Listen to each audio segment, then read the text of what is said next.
Think about everything you've ever been told about the universe. That it's vast, ancient, full of galaxies scattered across unimaginable distances.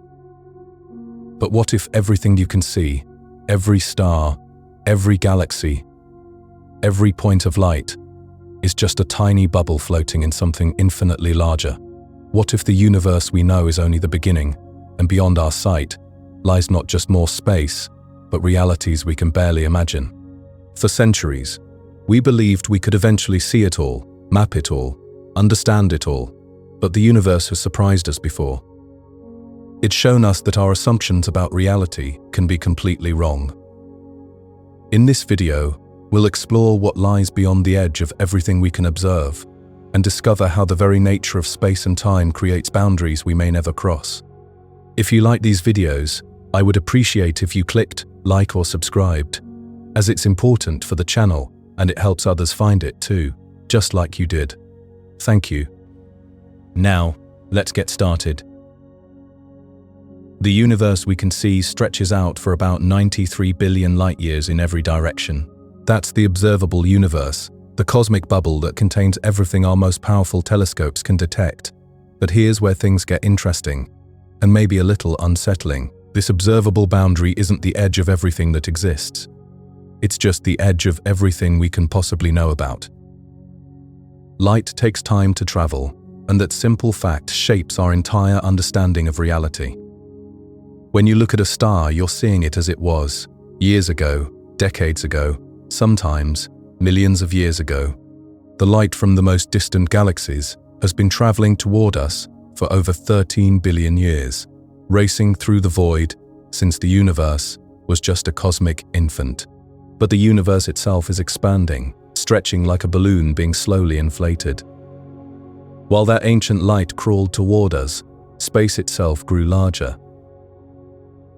The galaxies that sent us their photons billions of years ago have drifted much farther away by now. They're out there somewhere beyond our cosmic horizon, in a realm we can never observe.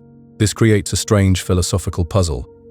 We live inside what astronomers call our particle horizon. Everything beyond that boundary might as well be in another dimension. Those regions exist, they're probably filled with galaxies and stars and maybe even life, but they're forever cut off from our reality. It's like being in a vast library where most of the books are locked away in rooms you can never enter. Scientists think the actual universe extends far beyond what we can see. Some models suggest it could be infinite, stretching on forever in all directions. Others propose it might be finite but so incredibly large that our observable universe is just a tiny speck, like a single grain of sand on an endless beach. The cosmic microwave background gives us clues about what lies beyond our view.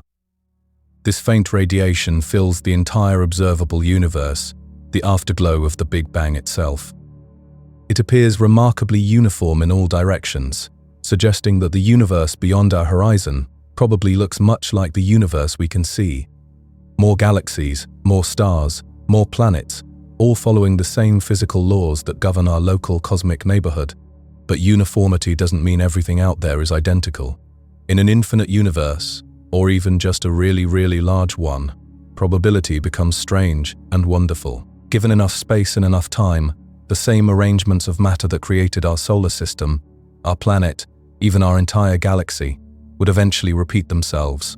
There could be countless copies of Earth scattered throughout the cosmic vastness, some exactly like ours, others with subtle differences. The mathematics of infinity suggests something even more mind-bending. In a truly infinite universe, there wouldn't just be one copy of you somewhere out there. There would be infinite copies, living infinite variations of your life. Some would be nearly identical to you, making the same choices, reading these same words. Others would be completely different, living in worlds where history unfolded along different paths. This touches on what physicists call eternal inflation. The idea suggests that our Big Bang wasn't unique. Instead, new regions of space-time might be constantly inflating, creating pocket universes with their own physical laws and constants. Our observable universe would just be one bubble in an endless cosmic foam, each bubble containing its own version of reality. These pocket universes might have different numbers of dimensions, different strengths of gravity, different masses for fundamental particles. Most would probably be sterile, unable to form stars or planets or anything resembling life. But in an infinite multiverse, even the most unlikely possibilities would play out somewhere. The concept challenges our human need to find edges and boundaries. We're used to things having limits, containers, definite shapes. But the universe might not care about our psychological need for closure. It might simply continue, indifferent to our desire to map its borders and catalogue its contents. Dark energy adds another layer to this cosmic mystery. This invisible force is pushing space itself apart at an accelerating rate. Galaxies that we can barely see today will eventually disappear beyond our cosmic horizon, their light stretched so thin by expansion that it becomes undetectable.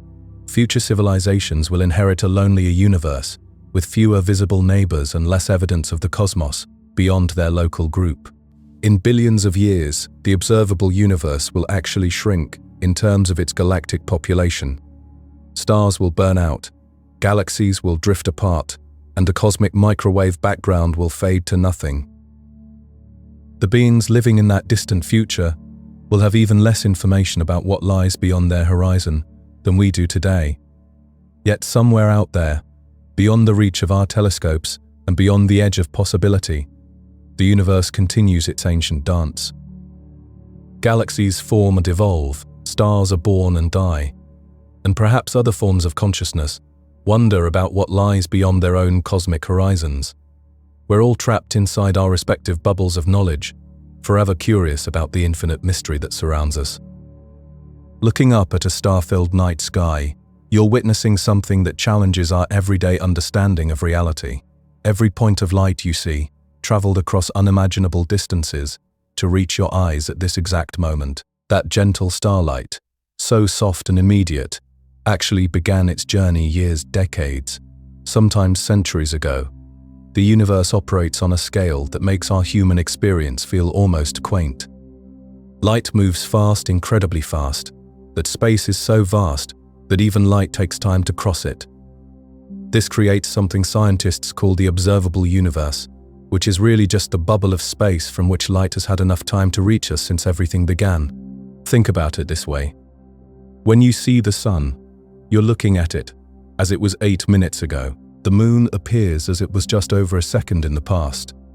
But the nearest star beyond our solar system, Proxima Centauri, shows itself as it existed 4 years ago. Scale that up across cosmic distances, and you start to grasp something profound about the nature of reality itself. The most distant objects we can observe appear to us as they were over 13 billion years ago. We're essentially looking back through time, watching the universe when it was young, hot and dramatically different from today. Those ancient galaxies we study, they're showing us their baby pictures, frozen in light, that has been traveling toward us since before Earth even existed. But here's where it gets really interesting. The universe hasn't been sitting still while that light traveled toward us. Space itself has been expanding, stretching, carrying those distant galaxies even further away. So the galaxy we see as it was 13 billion years ago is actually much further from us now, maybe 30 billion light years or more. This expansion isn't just making things move apart, it's accelerating. Edwin Hubble first noticed this in the 1920s, but it took decades to understand what it really meant. Galaxies aren't just drifting away from each other through empty space. Space itself is growing, creating more distance between everything as time passes. The cosmic microwave background represents the oldest light we can detect. About 380,000 years after the Big Bang, the universe finally cooled enough for atoms to form properly. Before that moment, space was filled with a kind of fog, where light couldn't travel freely. When the fog cleared, the universe became transparent for the first time, and that ancient light began its journey. We can still detect this primordial glow today, though it has stretched and cooled over billions of years. What started as intense, high-energy radiation has become a faint microwave signal that fills every corner of the sky. Special instruments can measure it, revealing tiny temperature variations that eventually grew into the galaxies and cosmic structures we see today. Every direction we look in space, this background radiation appears remarkably uniform. The tiny variations we do find are actually the seeds that grew into everything we see around us. Galaxy clusters, superclusters, the entire cosmic web of matter, all of it traces back to those minuscule fluctuations in the early universe. This uniformity tells us something important about regions we cannot see. If the observable universe looks consistent in every direction, it suggests that the parts beyond our view probably follow similar patterns, the same physical laws, the same types of structures, continuing outward in ways we can imagine, but never directly confirm. Our observable universe extends roughly 46 billion light-years in every direction, giving it a total diameter of about 93 billion light-years. That might seem to contradict the idea that the universe is only 13.8 billion years old, but remember, space has been expanding the entire time that light was traveling toward us. Beyond this boundary, we expect the universe continues, possibly forever. Nothing in our observations suggests a sudden edge or boundary. The mathematics of cosmology, the behavior of gravity on large scales, the distribution of matter and energy, everything points toward a universe that extends far beyond what we can see. But there's a philosophical weight to this limitation. We can theorize about infinite space, parallel universes, regions with different physical constants, but our knowledge remains bounded by the speed of light and the age of the universe. Science depends on evidence, and evidence requires signals that can reach us across space and time. Some regions of space are already beyond our reach, not because they're too far away right now, but because the expansion of space will prevent their light from ever reaching us. In a sense, parts of reality are becoming disconnected from us, not disappearing, but fading beyond the possibility of contact or knowledge. Future astronomers billions of years from now might see a much emptier universe than we do today. The galaxies we observe now will have been carried so far away by expansion that their light will no longer be able to reach observers in our local region. The evidence for the Big Bang itself might become harder to find. This creates an interesting race against time, though it's really a race against distance. Astronomers work to catalogue and understand as much as possible while the universe remains visible to us. Every survey, every deep space observation, every measurement of distant galaxies, it's all part of gathering information while we still can. The James Webb Space Telescope and other instruments push further into space and time, revealing galaxies that formed when the universe was just a few 100 million years old. These observations help us understand how the first stars ignited, how early galaxies assembled, how the elements that make planets and life were forged and distributed. Galaxy formation in the early universe happened much faster than scientists initially expected. We're seeing massive, well-organized galaxies at times when theoretical models suggested they shouldn't have had enough time to grow so large. This pushes us to refine our understanding of how matter clumps together under the influence of gravity.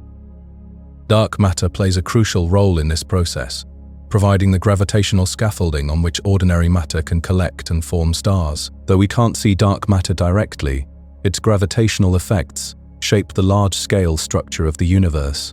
It outweighs ordinary matter by about 5 to 1, making it the dominant form of matter in the cosmos. Dark energy presents an even deeper mystery. This unknown force drives the accelerating expansion of space itself. It makes up roughly 68% of everything in the universe, yet we understand almost nothing about what it actually is. It doesn't interact with light or ordinary matter in ways we can easily detect. The interplay between dark matter, dark energy, and ordinary matter creates the universe we observe. Dark matter provides structure, dark energy drives expansion, and ordinary matter forms the stars, planets, and galaxies we see. Together, they paint a picture of a cosmos far stranger and more complex than early astronomers could have imagined. Within our observable bubble, we can trace the cosmic web, vast filaments of matter that span hundreds of millions of light years. Galaxies cluster along these filaments, with enormous voids in between. The pattern resembles neural networks or the foam on ocean waves, suggesting that similar organizing principles might operate across vastly different scales. This cosmic architecture grew from those tiny fluctuations in the early universe. amplified over billions of years by gravity. Computer simulations can recreate this process, showing how small variations in density gradually grew into the complex structures we see today. The match between these simulations and actual observations gives us confidence in our understanding of cosmic evolution. But simulations also reveal how much we still don't know. They work best when we include dark matter and dark energy, even though we don't fully understand what these components actually are. It's like successfully predicting the weather while not really knowing what makes clouds form. Every new observation adds pieces to this cosmic puzzle. Gravitational wave detectors reveal colliding black holes and neutron stars. Radio telescopes map the distribution of hydrogen gas across vast distances. X-ray observatories show us the hot gas that fills the space between galaxies in massive clusters. Each type of observation provides a different perspective on the same underlying reality. Light shows us stars and galaxies. Radio waves reveal gas and magnetic fields. Gravitational waves let us study the most extreme events in the universe. Together, they create a multi-dimensional map of space and time. The universe we observe today represents just one moment in a much longer story. In the past, galaxies were closer together, stars formed more rapidly, and the cosmic microwave background was hotter and brighter. In the future, expansion will continue. Stars will age and die, and the universe will become colder and more spread out. Eventually, in the far distant future, the last stars will burn out. Black holes will slowly evaporate, and the universe will approach a state of maximum entropy. But that's trillions of years from now, an almost incomprehensible span of time compared to the current age of the universe. Right now, we exist during a golden age of cosmic visibility, when the universe is old enough to have formed complex structures, but young enough that we can still see its distant regions and ancient light. We're positioned at a unique moment in cosmic history, able to observe both the universe's past and contemplate its future. This perspective changes how we think about our place in the grand scheme of things. We're made from elements forged in the cores of ancient stars, assembled on a planet orbiting a typical star in a galaxy among billions of others. Yet we're also the universe's way of understanding itself, conscious observers trying to make sense of the cosmic story. The horizon of light represents both a limitation and an invitation. We cannot see beyond it, but we can imagine, theorize, and wonder about what lies in those unreachable regions. Science thrives on this tension between the known and unknown, using evidence to push the boundaries of understanding ever further outward. When you try to picture something that truly has no end, your brain starts to feel a bit uncomfortable. We live in a world of edges and boundaries, walls and horizons. Everything familiar has limits you can touch, measure, or at least imagine reaching. But the cosmos might not work that way at all. The observable universe, the part we can actually see, stretches about 93 billion light-years from edge to edge. That's the bubble of space, where light has had enough time to travel to us since everything began. It sounds impossibly vast, and it is. But here's the thing that keeps cosmologists awake at night. This observable bubble might be just a tiny speck in something far, far larger. Think of it like standing in a thick fog. You can see clearly for maybe 50 feet in any direction. Beyond that, everything fades to grey. That doesn't mean the world ends at 50 feet. It just means your vision has limits. The universe works similarly. Light sets the boundary of what we can observe, but space itself might continue far beyond that boundary. Current measurements suggest the universe is geometrically flat. This matters more than you might expect. A flat universe is like an endless sheet of paper stretching in all directions. If you draw a straight line on it, that line can continue forever without looping back on itself. Compare this to living on the surface of a sphere, where walking in a straight line eventually brings you back to your starting point. The flatness we observe hints at something profound. In a flat geometry, space could genuinely be infinite, not just really, really big, but actually without end. No boundary to cross, no final frontier, just more space, more galaxies, More stars, continuing in every direction for literally forever. But even if infinity is real, we'll never know for certain. The speed of light creates an absolute horizon around us. No matter how long we wait, no matter how powerful our telescopes become, there will always be regions of space whose light simply hasn't had time to reach us yet. The edge of what we can see will never reveal the edge of what exists. This creates one of the deepest puzzles in science. There might be truths about reality that are permanently beyond our reach. Not because we lack the technology, but because the laws of physics themselves create barriers between the knowable and the unknowable. Inflation theory makes this mystery even deeper. Right after the Big Bang, space underwent a period of explosive expansion. Everything stretched outward faster than light itself could travel. This inflation smoothed out the early universe and set the stage for everything that followed. But here's the catch. Inflation might have created far more space than we can ever observe. Picture the universe as a vast ocean. Our observable bubble is like a small pond within that ocean. Inflation might have created countless other ponds, each with its own collection of galaxies and stars. These regions would be completely cut off from us, unreachable and invisible, but just as real as our own cosmic neighborhood. Some versions of inflation theory suggest this process never completely stopped. In distant regions of space, new bubbles of universe might still be forming. Each bubble would have its own physics, its own history, its own collection of worlds. We'd be living in just one pocket of a much grander cosmic structure. This leads to some genuinely strange possibilities. In an infinite universe, matter has infinite opportunities to arrange itself. Every possible configuration allowed by physics would eventually occur somewhere. That includes not just different types of planets and stars, but potentially exact duplicates of everything we see around us. Given enough space and time, the same random processes that led to Earth could happen again and again. In fact, they'd happen an infinite number of times. There could be perfect copies of our solar system scattered throughout the cosmos, complete with identical versions of every person who has ever lived. This isn't science fiction or wild speculation. It's a direct mathematical consequence of combining infinite space with finite ways that matter can arrange itself. If you have unlimited room but limited building blocks, repetition becomes inevitable. The idea can feel either thrilling or deeply unsettling. Somewhere out there, another version of you might be reading these exact words, thinking these exact thoughts, but this doesn't diminish your individual experience. Your consciousness, your moment in time, remains uniquely yours. The existence of copies doesn't make your life any less real or meaningful. Even in our observable universe, space isn't uniformly filled. Galaxies cluster together in some regions while other areas remain nearly empty.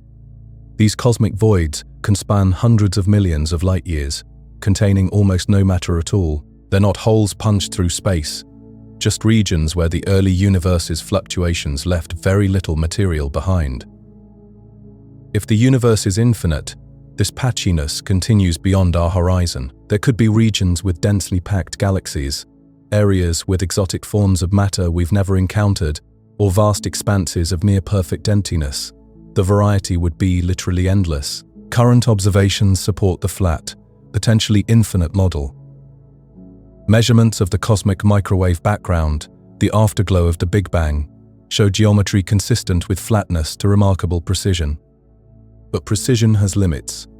We can never definitively prove that space goes on forever, only that it's consistent with going on forever. This uncertainty sits at the heart of modern cosmology. We're asking questions that might not have observable answers. The universe could be finite, but so large that we'll never detect its boundaries. It could be infinite, making our observable region an infinitesimal fraction of the whole. Both possibilities remain scientifically valid. The cosmic microwave background gives us our best clues about the universe's overall structure. This faint radiation fills all of space, a fossil remnant from when the universe first became transparent to light. Its patterns tell us about conditions in the early cosmos, including hints about geometry and size. But even this ancient light has traveled to us from a finite distance. It shows us the universe as it was roughly 380,000 years after the Big Bang, when atoms first formed and space became clear. Anything beyond that epoch, anything outside the sphere from which this light could reach us, remains hidden from direct observation. Scientists often distinguish between the observable universe and the universe as a whole. The observable part has measurable properties, definite size, and known history. The universe beyond observation exists in the realm of theory and inference. Both are important, but they require different types of thinking. Mathematical models can explore infinite spaces, even when observations cannot. These models suggest that inflation naturally produces flat, potentially infinite universes. They're consistent with everything we observe, while extending far beyond the limits of observation. This doesn't prove infinity, but it makes infinity a reasonable scientific possibility. The question of cosmic size connects to deeper issues about the nature of reality itself. If regions of space exist that can never send us information, in what sense are they real? This pushes science toward philosophical territory, where questions about existence and knowledge become intertwined. Some philosophers argue that unobservable regions are meaningless to science. If we can never gather evidence about them, they lie outside the domain of scientific inquiry. Others contend that mathematical consistency and theoretical elegance provide their own forms of evidence, even without direct observation. The debate reflects humanity's ongoing struggle to understand our place in the cosmos. We're creatures adapted to navigate landscapes and recognize patterns on human scales. When we try to grasp infinity, we're pushing our minds far beyond their evolutionary origins. Yet, we keep pushing anyway. There's something deeply human about staring into the unknown and asking how far it goes. We map what we can reach, measure what we can see, and theorize about what lies beyond both mapping and measurement. The search for cosmic boundaries, or their absence, represents one of our species' most ambitious intellectual projects. We're using the tools of mathematics and observation to explore questions that stretch the very meaning of knowledge itself. Light behaves in ways that seem almost deliberate, as if it carries some deeper purpose through the cosmos. When we measure its speed, we find something remarkable, about 300,000 kilometers per second, a pace that never changes. This isn't just fast, it's impossibly fast by human standards. In the time it takes you to blink, light could travel around our entire planet 7.5 times. Yet somehow, this incredible speed feels gentle, unhurried, like it's moving at exactly the right pace for the universe it inhabits. The strangest thing about light is how it turns distance into time, and time into history. When you flip a switch and a room fills with brightness, that light reaches your eyes so quickly, it feels instant. But it's not. There's always a tiny delay, so small we never notice it. The moon, hanging in our night sky, appears immediate and present, but every photon reaching your eyes left the lunar surface over a second ago. You're seeing the moon as it was, not as it is. This delay becomes more profound when we look at our sun. Every ray of sunlight warming your face, every golden beam streaming through a window, all of it left the sun's surface 8 minutes before you see it. If the sun suddenly vanished, we wouldn't know for 8 full minutes. We'd continue living in its light, completely unaware that our star had disappeared. There's something humbling about this, the way the universe keeps its secrets hidden in the time it takes for light to travel. Space stretches these delays into something almost philosophical. A star 10 light-years away shows you its light from a decade ago. You might be looking at a stellar explosion that happened when you were in elementary school, or a planet forming around the time you graduated college. The further we look into space, the deeper we peer into the past. Some galaxies we observe are so distant that their light began its journey billions of years ago, long before Earth even existed. This creates an odd situation where astronomy becomes archaeology. We're not studying space as it is now, we're examining the universe's history, written in light that has been traveling toward us for eons. Some of the galaxies we photograph today might have changed completely or disappeared entirely, but their ancient light still crosses the cosmos toward us, carrying messages from a universe that no longer exists. The speed of light isn't just a measurement, it's a universal law, the ultimate speed limit that nothing can exceed. This isn't because we haven't figured out how to go faster, it's because the universe simply doesn't allow it. Einstein showed us that as objects approach light speed, strange things begin to happen. Mass increases, time slows down, and the energy required to go faster approaches infinity. The universe has built-in safeguards that prevent anything from breaking this cosmic speed limit. This limit creates what scientists call light cones, invisible boundaries that define what can influence what in our universe. Imagine every event as a flash of light expanding outward in all directions. Everything within that expanding sphere of influence can be affected by the original event. Everything outside remains untouched, at least until the light reaches it. This creates a kind of cosmic causality, where cause and effect are limited by how fast light can travel. The same principle works in reverse. Everything you can observe, every star you see, every galaxy photograph, exists within your personal light cone. These are all the events in the universe that have had enough time for their light to reach you. Beyond this boundary lies the unobservable universe, regions of space, whose light simply hasn't had time to complete its journey to Earth. Here's where things become even more intriguing. The universe itself is expanding, stretching the fabric of space as light travels through it. This means that light from distant galaxies gets stretched too, shifting toward the red end of the spectrum. This redshift isn't just about objects moving away from us. It's about space itself growing larger while light is in transit. Scientists use this stretching of light as a cosmic ruler, measuring how far away galaxies are based on how much their light has been redshifted. The expansion of space creates a peculiar situation. Light from some galaxies we can see today left when those galaxies were much closer to us. That during the billions of years it took that light to reach us, the galaxies themselves have moved much further away due to cosmic expansion. We're seeing them where they were, not where they are now. Some of these galaxies are currently so far away that if they emitted light today, that light would never reach us because space is expanding faster than light can travel across it. This leads to a sobering realization. There are regions of the universe that are forever beyond our reach, not because they're moving through space faster than light, but because space itself is expanding too rapidly between us and them. These cosmic territories might as well not exist from our perspective. They're not dark or empty, they're simply absent from our possible experience. The universe is vast beyond our ability to ever fully explore or understand. The observable universe has a horizon, a boundary set, not by walls or edges, but by time and the speed of light. This horizon is constantly changing.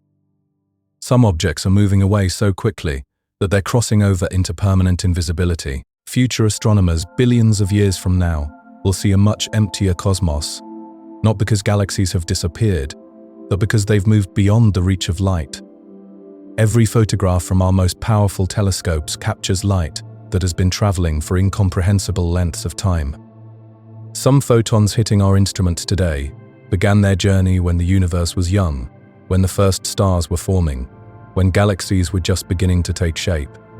We're collecting ancient starlight, preserving moments from cosmic history in our digital images. The speed of light also explains why distant events appear to unfold in slow motion. When we observe stellar explosions in far galaxies, they seem to stretch out over months or years, not because they're actually slow, but because we're seeing them across such vast distances that even light takes time to carry the story of what happened. This creates a strange intimacy with the cosmos. The light entering your eyes right now has traveled across space and time to reach you. Some of it left distant stars centuries ago, some departed the sun minutes ago, some bounced off nearby objects microseconds ago. You're constantly being touched by the ancient and the immediate simultaneously, all traveling at the same unwavering speed. The constancy of light speed means that every observation we make, every discovery about distant worlds, every glimpse of cosmic phenomena, all of it arrives according to the same rule. Whether we're studying planets in our solar system or galaxies at the edge of the observable universe, we're always looking backward in time, always seeing things as they were rather than as they are. This temporal displacement creates a kind of cosmic loneliness. We can never know what's happening right now in distant parts of the universe. We're always out of sync, always receiving delayed messages from a cosmos that has moved on while its light was in transit. Yet there's also something comforting about this arrangement, the way light preserves moments and delivers them to us across the vastness of space, connecting us to events and places we could never otherwise experience. When you think about the fabric of reality itself, you might imagine something solid, something that just sits there. But the very foundation of everything we know, space itself, is actually moving. It's stretching, quietly, without making any sound, without any fanfare. This isn't some wild theory, it's something we can measure, something we can see happening right now. Picture a balloon with dots drawn on it. As you inflate the balloon, the dots move away from each other. Not because they're crawling across the surface, but because the surface itself is getting bigger. That's what's happening to our universe, except instead of dots, we have galaxies, and instead of balloon rubber, we have space itself. Back in the 1920s, an astronomer named Edwin Hubble was looking at distant galaxies through his telescope. He noticed something strange about their light. It was shifted toward the red part of the spectrum. This red shift told him that these galaxies were moving away from us. The farther away they were, the faster they seemed to be receding. At first, this might sound like we're at the center of some cosmic explosion, but that's not what's happening at all. Every galaxy sees every other galaxy, moving away from it. There's no center to this expansion, no edge that we can point to. It's not that galaxies are racing through space like rockets, it's that the space between them is growing larger. The distances increase even when the galaxies themselves aren't moving at all. This might make you wonder if everything is getting bigger. Are we expanding too? Are atoms stretching? Are solar systems growing? The answer is no. Gravity holds our solar system together quite firmly. The electromagnetic forces that bind atoms are strong enough to resist this gentle stretching.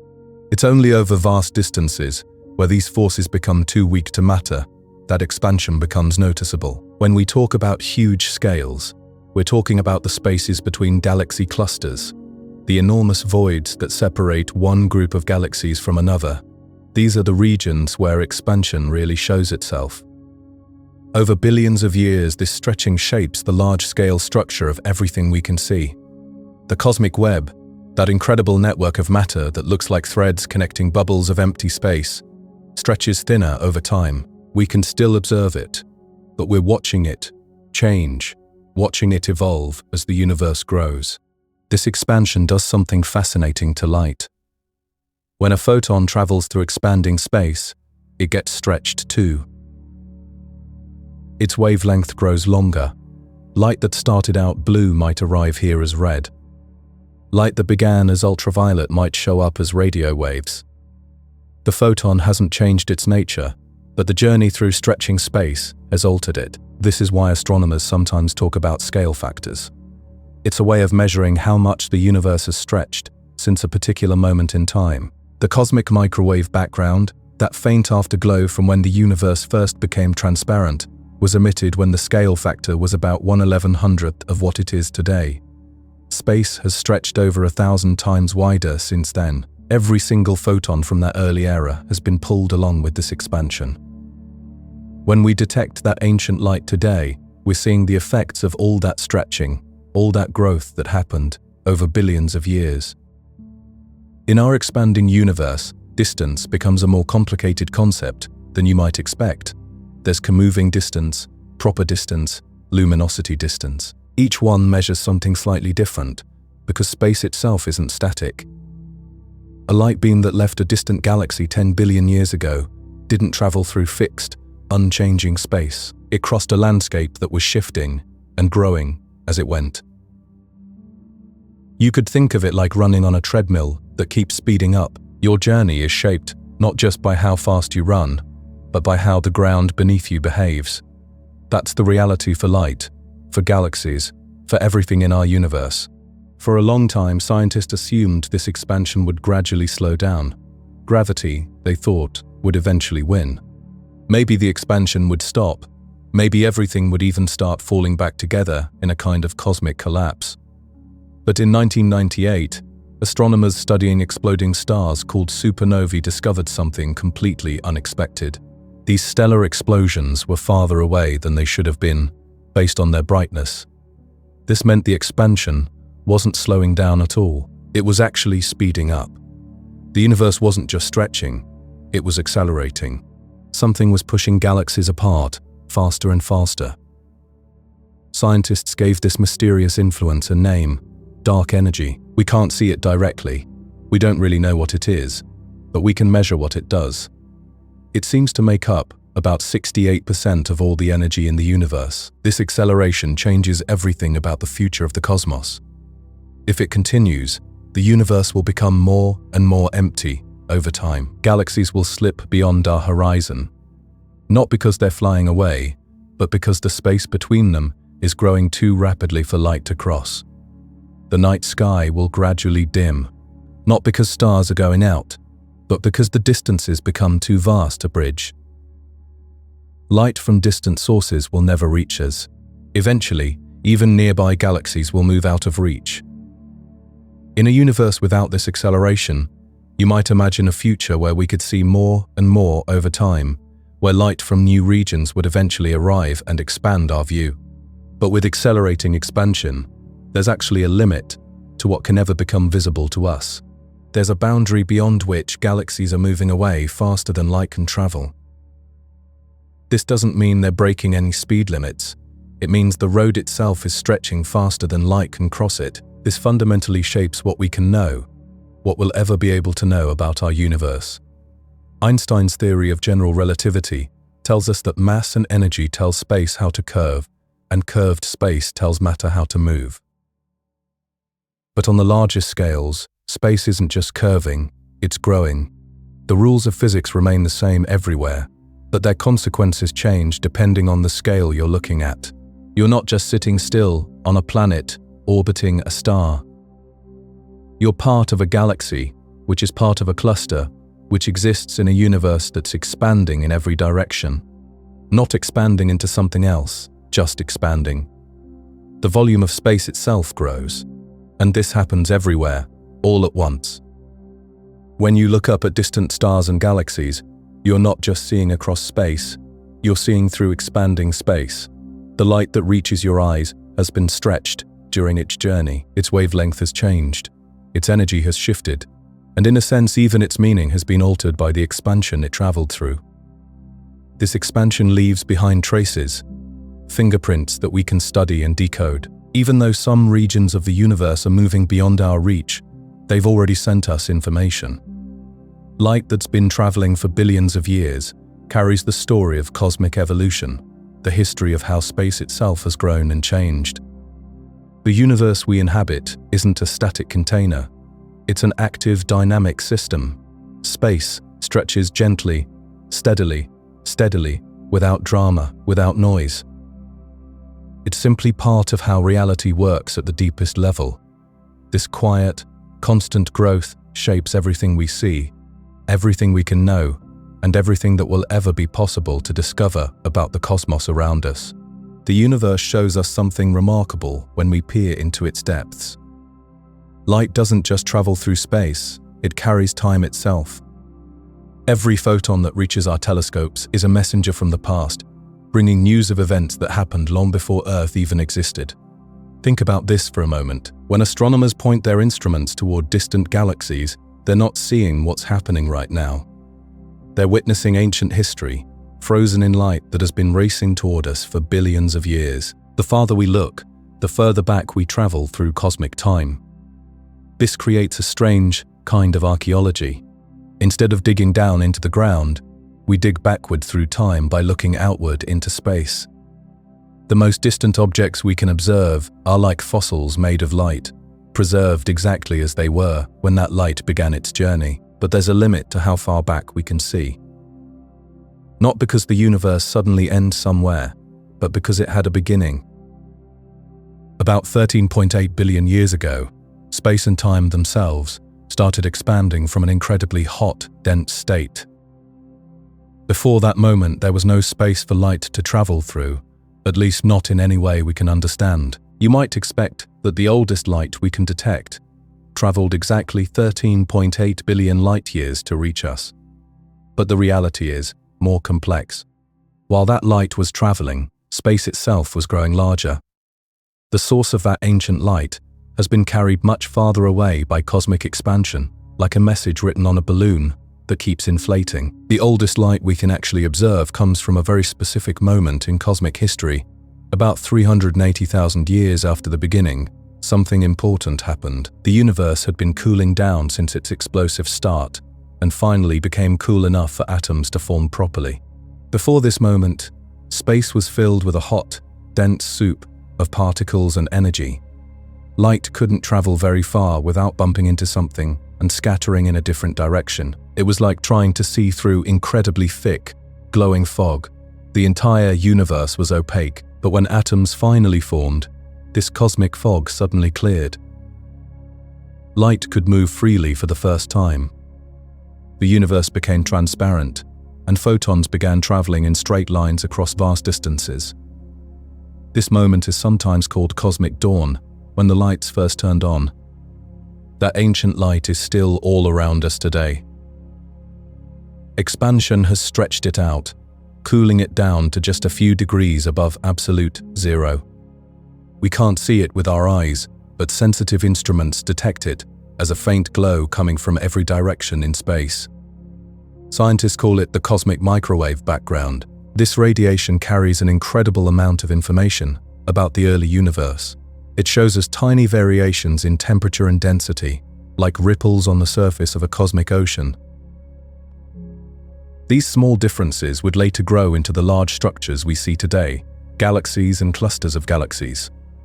The cosmic microwave background represents the farthest back we can see using ordinary light. It's like a cosmic curtain drawn across earlier times. Not because we lack powerful enough telescopes, but because transparency itself didn't exist before that moment. Scientists are working on ways to peer behind this curtain, using different kinds of signals. Gravitational waves, ripples in the fabric of space itself, might carry information from even earlier moments. These waves could potentially tell us about events that happened in the first fraction of a second after the beginning. Beyond the microwave background, we can observe individual galaxies at various distances and ages. Modern telescopes have detected galaxies that formed when the universe was just a few 100 million years old. These ancient star systems appear very different from galaxies today, often smaller and more chaotic. What's remarkable is how quickly structure began forming after that early period of transparency. Stars started shining, galaxies began taking shape, and matter started clumping together under gravity's influence. The universe transformed from a smooth, glowing sea into the complex cosmic landscape we observe today. These distant galaxies appear highly redshifted, meaning their light has been stretched to longer wavelengths by cosmic expansion. What once shone as visible starlight now reaches us as infrared radiation. Advanced telescopes can detect this ancient light and translate it back into images of the early universe. But even these far-off galaxies aren't at the edge of what exists. They're more like islands we can see in a vast ocean that extends much farther. Beyond them lie countless other galaxies whose light simply hasn't had enough time to reach us yet. Some light will never reach us at all. As space expands, it carries distant regions away, faster than light can travel across the growing gaps between them. These places aren't empty or dark. They're just moving away too quickly for their messages to ever arrive. It's like throwing a paper boat downstream in a river that flows faster than the boat can move. No matter how long you wait, the boat will never reach its destination because the current keeps pushing it backward.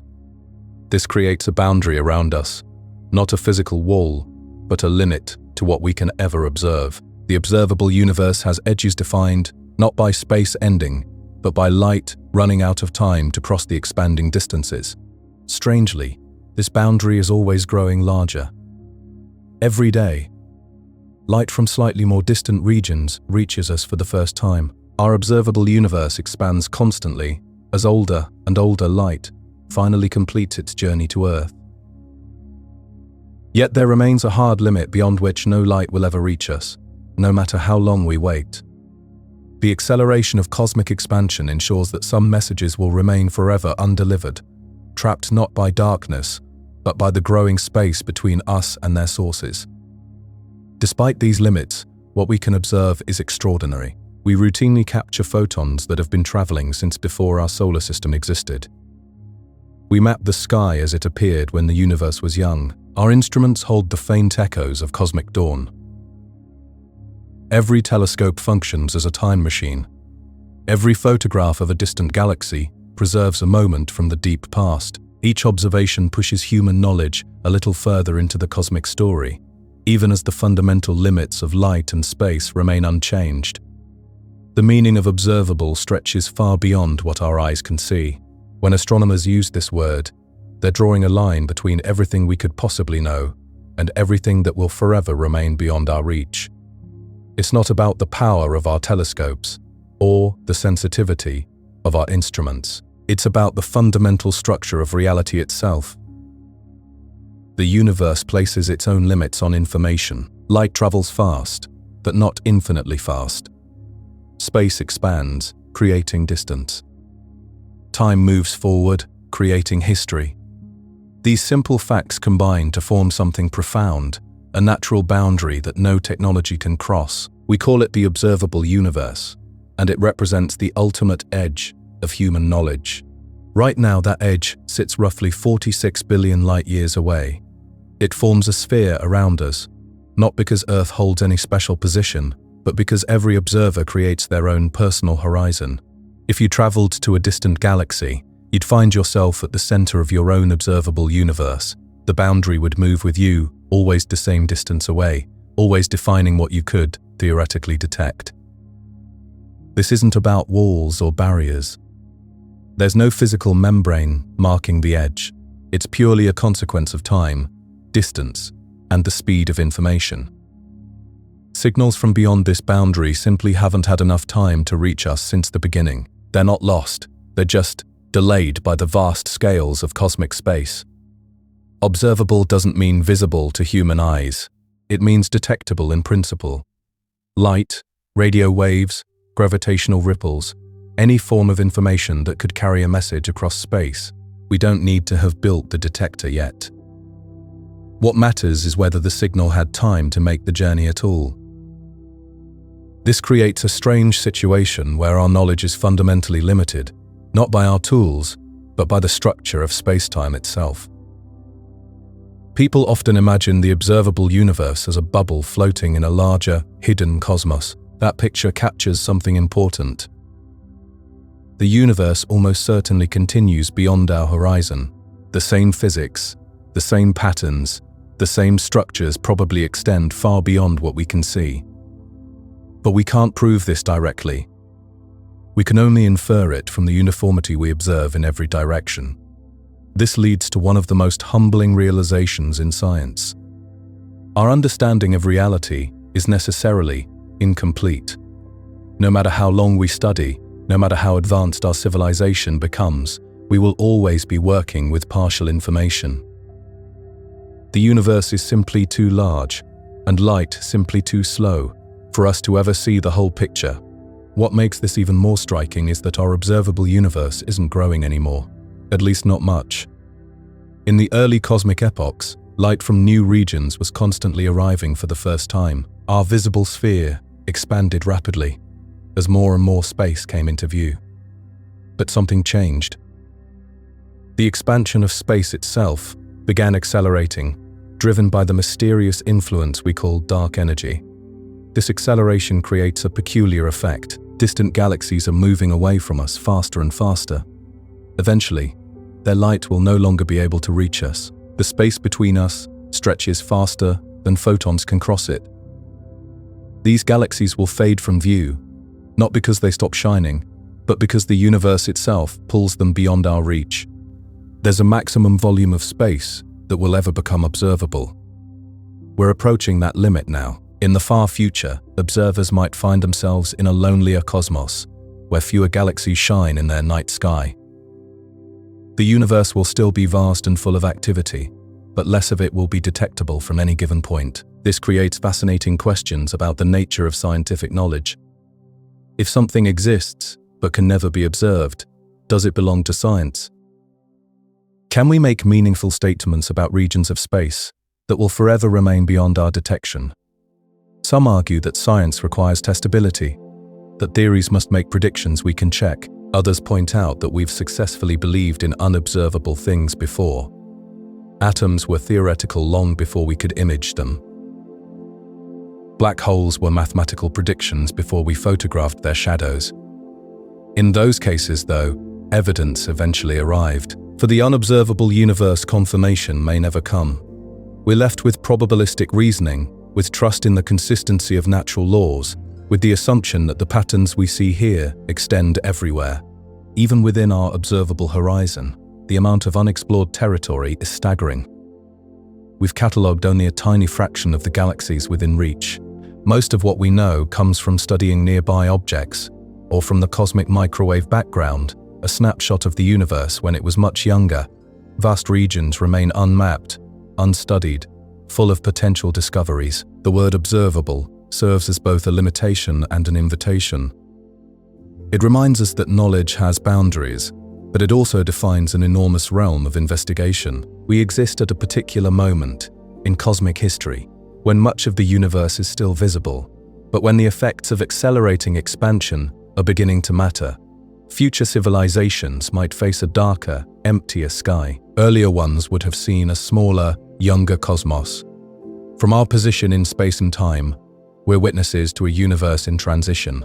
We can study the afterglow of creation in the microwave background.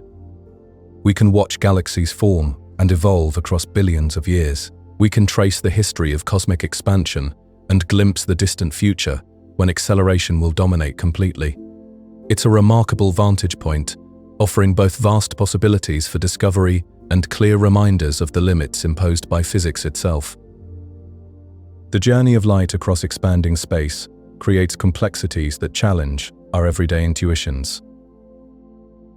Photons don't travel in perfect straight lines across cosmic distances. Space itself curves and changes, guiding the path of radiation in subtle ways.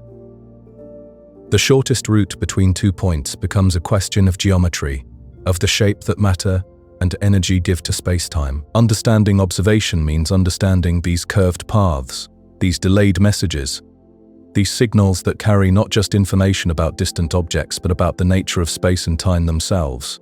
Light appears to travel in perfectly straight lines in our everyday experience. You point a flashlight, and a beam goes forward. The sun creates shadows that seem to follow direct paths. Everything feels straightforward and predictable, but when you step back and consider the vast cosmos, spanning billions of light years, the story becomes far more intricate. Space itself isn't flat like a table. Time doesn't tick uniformly everywhere. Light, while always moving at the same speed, journeys through a medium that bends, stretches, and shifts with the presence of mass and energy. The universe expands constantly, which creates a fascinating puzzle. When light begins its journey from a distant galaxy, the space between that galaxy and Earth doesn't stay the same. It grows larger as the photons travel toward us. Picture a galaxy that emitted light 10 billion years ago. By the time that light reaches us, the actual distance to that galaxy has increased dramatically, maybe to 25 or 30 billion light years. This expansion forces astronomers to think about distance in multiple ways. There's the time it took for light to travel, which we call look-back time. There's the current distance to the source, assuming we could freeze expansion right now. There's the distance at any specific moment in cosmic history. And there's a measure based on how dim an object appears, accounting for energy loss over time. Each type of distance serves a purpose, but none matches how we normally think about distance in daily life. The reason is that space and time aren't separate ingredients in some cosmic recipe. They form a single, unified fabric that gets shaped by mass and energy around it. Einstein's theory tells us that objects with mass bend the space around them. This isn't like making a dent in clay, but rather like changing the way paths naturally curve through the fabric of spacetime. Light follows these curved paths, not because something pulls it, but because these routes represent the straightest possible lines in curved space. Scientists call these paths geodesics, which are basically straight lines in geometry that isn't flat. If space were perfectly flat everywhere, light would indeed travel in what we'd recognize as straight lines. But in the presence of gravity, or across enormous cosmic distances, those lines bend and curve. We can actually observe this bending directly through something called gravitational lensing. When light from a faraway galaxy passes near a massive object, like another galaxy or a cluster of galaxies, its path gets bent. The massive object acts like a lens, distorting the image of whatever lies behind it. Sometimes this creates fascinating effects. A background galaxy might appear stretched out, or duplicated, or even formed into a perfect ring around the lensing object. These aren't optical illusions or tricks of photography. They're real changes in light's path, caused by the actual shape of space itself. This means light doesn't always travel the way our intuition suggests. If you could trace its route across the universe, you wouldn't find a perfect straight arrow. Instead, you'd see light following the terrain of spacetime, a landscape shaped by everything it passes near, including visible matter, dark matter, and the overall curvature of the universe. That curvature matters more than you might expect. Measurements of ancient light and large-scale cosmic structures suggest our universe is nearly flat, meaning space doesn't bend dramatically on the largest scales, but nearly flat still allows for slight curvature, enough to matter over billions of light years, enough to shape the paths of photons that have been traveling since the early universe. This also changes how we think about time itself. We usually imagine time as a separate river, flowing forward at the same rate, for everyone, everywhere. But relativity shows us that time gets affected by speed and gravity. Stronger gravity makes time move slower. Higher speeds cause time to stretch and dilate. For light, which always moves at the same speed, these effects don't apply in the usual way. But for us as observers, they change how we measure everything around us. When we say light has been traveling for 13 billion years, we're speaking from our own frame of reference, our own perspective in the universe. Here's something that might bend your mind a little. From the perspective of the photon itself, if we could somehow imagine such a thing, no time has passed at all. The entire journey is instantaneous. This isn't just poetic language, it's a direct consequence of how relativity works. Time and space collapse into a kind of zero interval at the speed of light. From our side of things, watching and waiting, it's billions of years. From the light's side, it's a single moment, without duration. This strange contrast reminds us that time and distance aren't universal constants that work the same way everywhere. They depend on the observer, on the reference frame, on the geometry of spacetime itself. That's why cosmologists use complex models, not just simple maps, to calculate what we see and when we see it. These models account for expanding space, curved light paths, the speeding up and slowing down of time, and the overall structure of the universe. Even the concept of now becomes fuzzy when you're dealing with large scales. What does it mean for a galaxy 10 billion light years away to be doing something right now? The light we're seeing from that galaxy is 10 billion years old. We have absolutely no way of knowing what's happening there at this very moment. Our view is permanently stuck in the past, and the farther we look out into space, the deeper into history we're peering. There's no universal clock ticking everywhere across the universe. Time is local, defined by gravity, velocity, and perspective. This doesn't mean the universe is chaotic or unpredictable. It means the structure is far more sophisticated than our daily experience would suggest. Building an accurate model of the universe becomes incredibly difficult because observations have to be untangled from all these effects of distance, motion, and curvature. Astronomers can't just look through a telescope and measure things directly. They have to interpret what they see. They need to understand the journey that each photon took, how long it traveled, how much space stretched while it was moving, how gravity bent its path along the way, and how that journey altered its energy. All of this makes cosmology much more than just studying distant stars and galaxies. It becomes a study of how signals move through a dynamic, flexible medium. It's about tracking the deep relationship between light, space, and time, not as separate phenomena, but as one unified structure. This unified nature of reality poses interesting questions about the nature of existence itself. If time and space aren't fixed stages where events play out, but rather dynamic participants in every cosmic story, what does that tell us about the fundamental nature of reality? Perhaps our everyday experience, with its seemingly solid objects and steady flow of time, is just one small slice of a much richer, more flexible universe. When you step outside tonight and look up at the stars, remember that you're not seeing a flat surface painted on the sky. You're seeing through time itself, across expanding space, along curved paths shaped by gravity and motion. What reaches your eyes is the result of countless interactions between light and the structure of space itself. Even though those paths are incredibly complex, involving billions of years and unimaginable distances, the end result is elegantly simple. Light finds its way to us slowly and carefully, one photon at a time, carrying messages from the deep past and the far reaches of existence. Picture the universe completely dark. Every star has been switched off. Every galaxy has gone silent. Every source of light has been extinguished. You might think there would be nothing left, just pure emptiness stretching in all directions, but you would be wrong. Something would still be there, filling every corner of space with the faintest possible glow. This glow doesn't come from any particular place. It has no source you could point to, no origin you could trace back to a star or a planet. Instead, it comes from everywhere at once, surrounding everything that exists with a gentle, ancient presence that has been traveling for nearly 14 billion years. We call this phenomenon the cosmic microwave background, though that name doesn't really capture what it represents. Some scientists prefer to call it the afterglow, which feels more appropriate somehow. It's what remains of the universe's childhood, a whisper from a time so distant that it predates every star we see in the night sky. The light carries within it the memory of a moment when the entire universe was glowing like the inside of a furnace.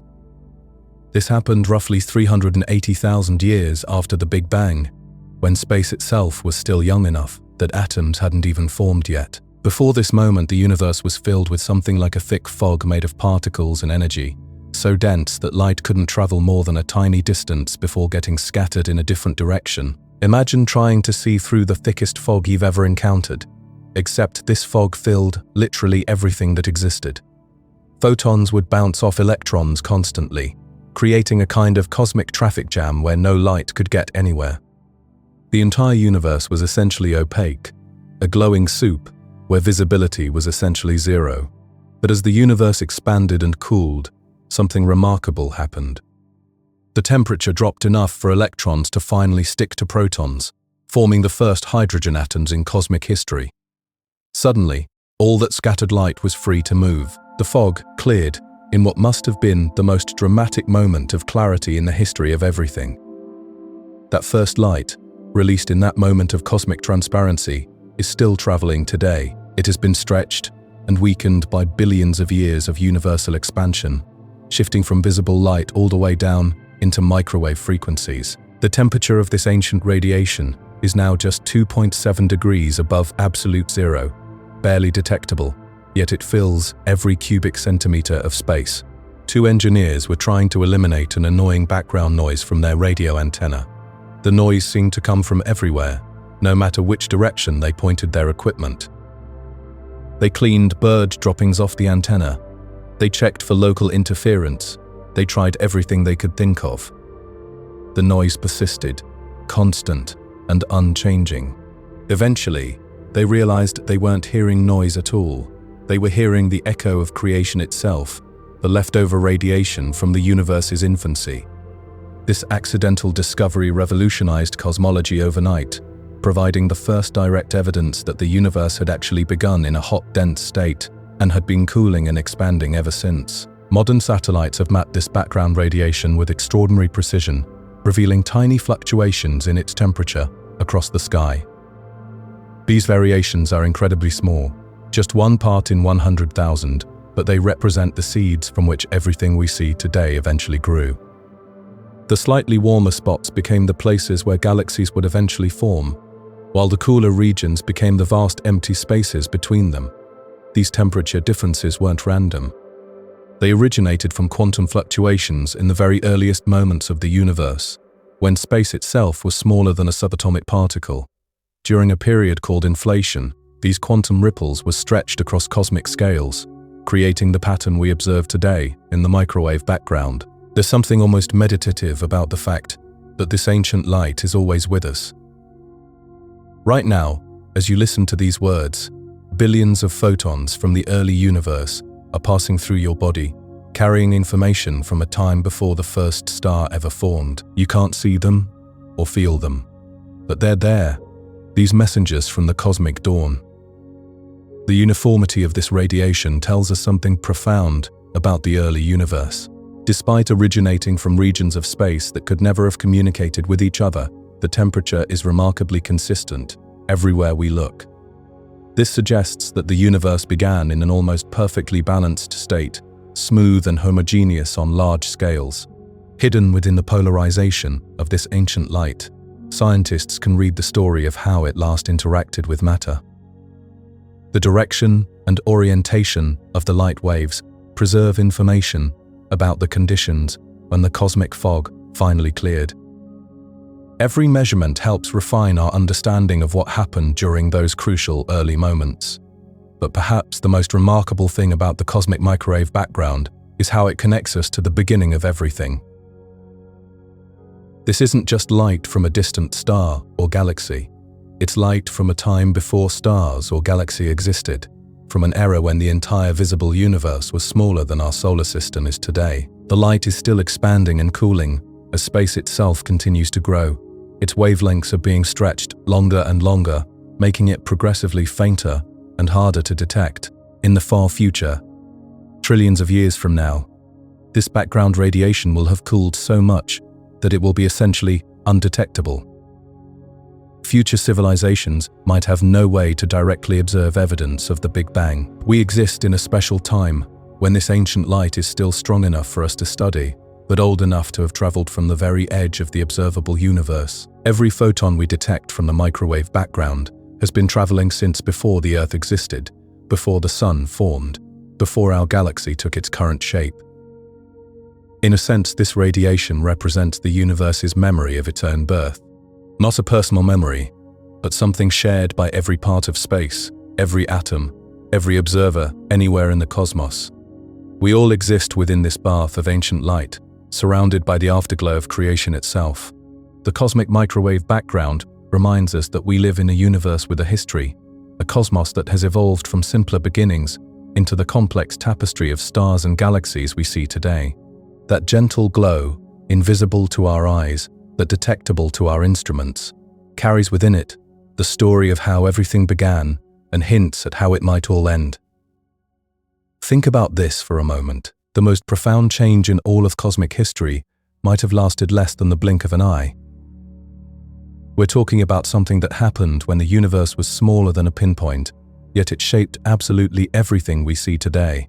This event goes by the name inflation, and it's not the same thing as the Big Bang itself. Instead, picture the universe right after its birth, when it was unimaginably tiny. Then, in a fraction of a second, so brief it defies comprehension, space itself began expanding at a rate that makes light look sluggish. The whole idea came about because scientists noticed something puzzling. When we measure the ancient light that fills the universe, the cosmic microwave background, its temperature is remarkably uniform no matter where we point our instruments. This presents a real mystery. If the early universe had been expanding at normal speeds, distant regions would never have had the chance to communicate with each other. They should show completely different temperatures, like isolated rooms with no way to share heat. But here's where inflation becomes elegant. It suggests that everything we can observe today started out in one tiny connected patch. All the regions were in perfect contact initially. Then, faster than you can imagine, that patch stretched outward until it became vastly larger than our entire observable universe. The uniformity we see now is just the memory of when everything was close enough to reach the same temperature. When we say this expansion was fast, we're talking about speeds that challenge imagination. The mathematics suggests space grew by a factor of at least 10 to the 26th power in less than a trillionth of a second. That's like a grain of sand suddenly becoming larger than a basketball. Except the grain of sand keeps growing until it dwarfs entire galaxies. Now, you might wonder how we could possibly know about something that happened so quickly and so long ago. The answer lies in the consequences, which are written into the very fabric of space around us. During that brief moment of inflation, tiny quantum fluctuations existed in the primordial universe. Normally, these random variations in energy would stay microscopic forever. But inflation acted like a cosmic magnifying glass, stretching these quantum ripples until they spanned enormous distances. These magnified fluctuations became the seeds for everything we see today. The slight density differences that would eventually grow into galaxies, galaxy clusters, and the vast empty regions between them. When astronomers map the distribution of galaxies across billions of light years, they're essentially looking at a fossilized image of those ancient quantum fluctuations, blown up to cosmic proportions. It's almost poetic when you think about it. The randomness that exists at the smallest scales of physics became the blueprint for the largest structures in the universe. Every galaxy cluster, every cosmic void, traces its origins back to quantum uncertainty that got stretched across space faster than light could travel. Inflation also explains another curious feature of our universe. Space appears to be geometrically flat. In principle, the universe could have been curved like the surface of a sphere, or bent like a saddle shape. But measurements consistently show that space follows the familiar rules of geometry we learned in school. This flatness would require an incredibly precise balance of energy and matter, unless something actively flattened it out. The rapid expansion of inflation would smooth away any initial curvature, just like inflating a balloon makes its surface appear flatter and flatter to an ant walking on it. No matter what shape the universe started with, inflation would have ironed out the wrinkles and left us with flat space. Scientists have found other fingerprints of inflation scattered throughout the cosmos. The statistical patterns in the cosmic microwave background match theoretical predictions remarkably well. The way galaxies are distributed shows exactly the kind of correlations you'd expect from inflated quantum fluctuations. These aren't coincidences, they're the natural outcomes of that brief period of exponential expansion. Yet inflation raises as many questions as it answers. What triggered this incredible expansion in the first place? Even more mysteriously, what caused it to stop? The leading idea involves something called a false vacuum, a temporary state where empty space itself carried enormous energy. This energy drove the expansion until the vacuum decayed, converting its energy into the particles and radiation that filled the early universe. This transition, known as reheating, marked the end of inflation and the beginning of the more familiar story of cosmic evolution. From that point forward, the universe expanded much more gradually. Matter began cooling down, atoms formed for the first time, and light was finally able to travel freely through space. But here's where things get really interesting from a philosophical perspective. If inflation could happen once, there's no obvious reason it couldn't happen again, or why it would have stopped everywhere at the same time. Some theories suggest that while inflation ended in our region of space, it might still be continuing elsewhere, creating new regions of space-time that we could never observe or reach. This leads to the mind-bending concept of eternal inflation, where different pockets of space stop inflating at different moments, each becoming its own universe with potentially different physical laws. We might be living in just one bubble in an infinite foam of universes, each causally disconnected from all the others. It's not the multiverse of science fiction, with alternate versions of ourselves, but rather an endless collection of cosmic regions, each following its own rules. The evidence for inflation is compelling, but we should remain humble about the details. There are many different models of how inflation might have worked, and some fit the observations better than others. We can't directly observe inflation itself, only its aftermath, like detectives examining the scene, long after the crime. One of the most exciting prospects involves gravitational waves, ripples in space-time itself, that inflation should have produced. These waves would be incredibly faint by now, but if we could detect them, they would provide direct evidence of inflation and help us understand the enormous energies involved. So far, these primordial gravitational waves remain tantalizingly out of reach, but technology continues improving. What strikes me most about inflation is how it connects the smallest scales to the largest ones. Quantum mechanics, which governs the behavior of atoms and particles, somehow reached across billions of light-years to shape the architecture of the cosmos. A process that lasted less than the time it takes light to cross a proton became responsible for every galaxy we can see. It's a humbling reminder that the most important events in cosmic history often happen on timescales we can barely comprehend.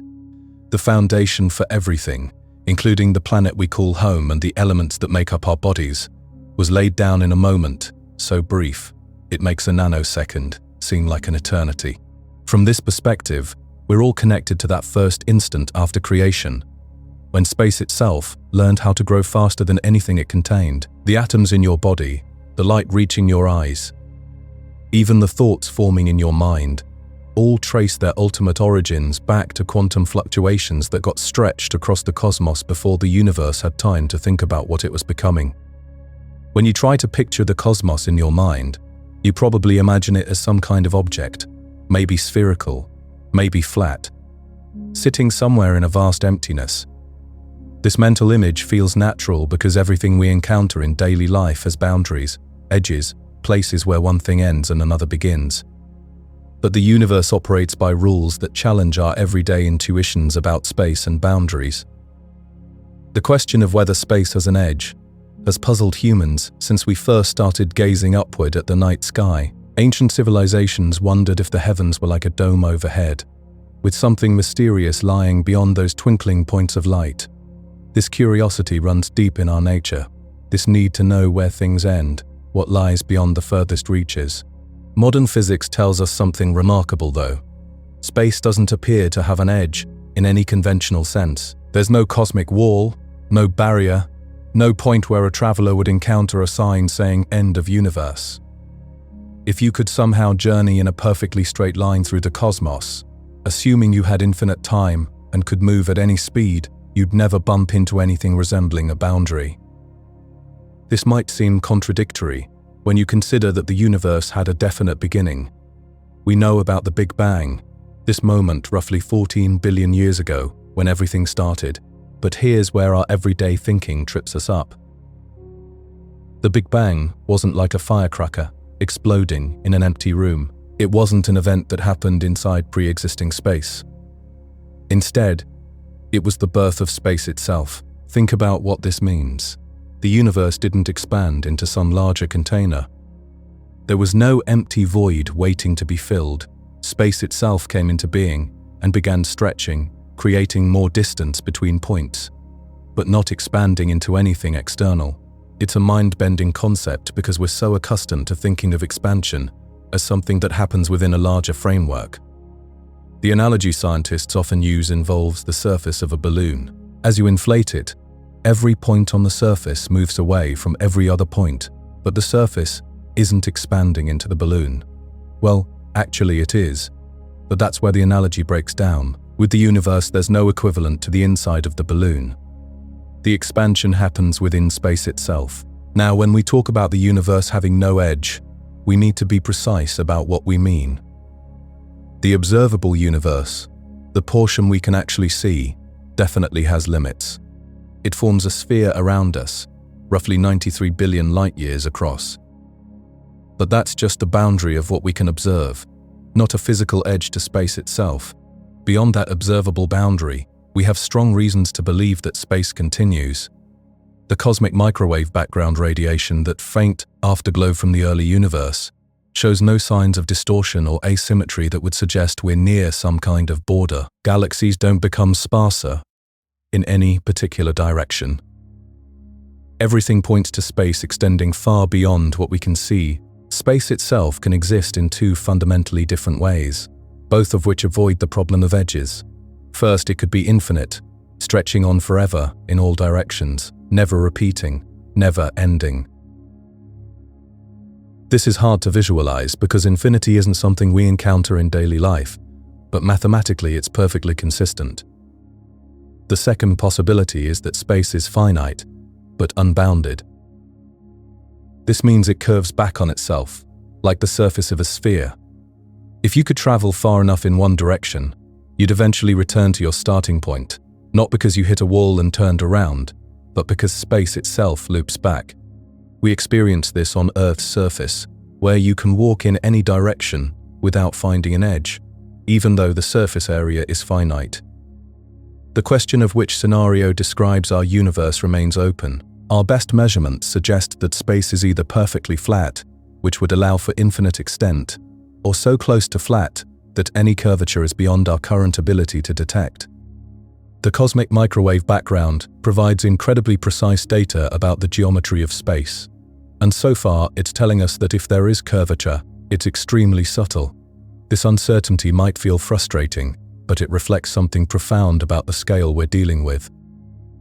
Even our most sophisticated instruments can only probe so far. If space curves back on itself, that curve might be so gentle, operating over such vast distances, that detecting it lies beyond our technological reach for now. There's also a deeper philosophical puzzle lurking here. If the universe did have an edge, what would exist beyond it? The question almost answers itself by revealing its own impossibility. An edge implies something to end into, that space is the very framework within which something can exist. There's no meaningful outside to space, no container holding it. Even theoretical physics, with its exotic ideas about extra dimensions and higher dimensional spaces, doesn't really provide an outside to our universe. String theory suggests there's additional dimensions beyond the three spatial ones we experience, but these aren't places you could travel to. They're mathematical structures, compactified and hidden at scales so small we can't access them directly. Some cosmological models propose that our observable region is just one patch in a vastly larger structure. Eternal inflation theory suggests an endless process creating bubble universes, each with its own Big Bang, its own physical properties. But even in these scenarios, there's no edge in the conventional sense, just an ever-growing, fractal-like structure that continues indefinitely. The cosmic microwave background offers tantalizing clues about the nature of space. Beyond our observable horizon, this radiation carries information from when the universe first became transparent, about 380,000 years after the Big Bang. Its patterns suggest that space was remarkably uniform on large scales, implying that regions far beyond our view probably resemble what we see nearby. This uniformity raises fascinating questions about the unobservable universe. If conditions were similar everywhere during the early moments after the Big Bang, then distant regions might contain galaxies, stars and planets much like those we observe. There could be countless worlds beyond our cosmic horizon, forever hidden from our view by the finite speed of light and the age of the universe. The mathematics of curved space reveals beautiful possibilities.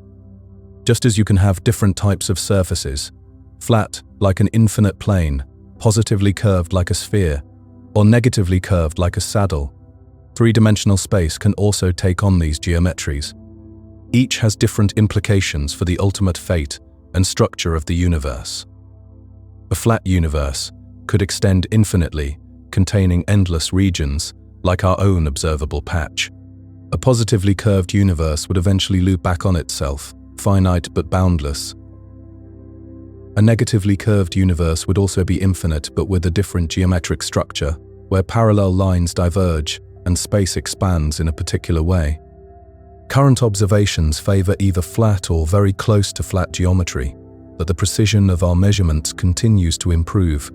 Future space missions and ground-based telescopes might detect tiny deviations from flatness, giving us clues about the true shape of space.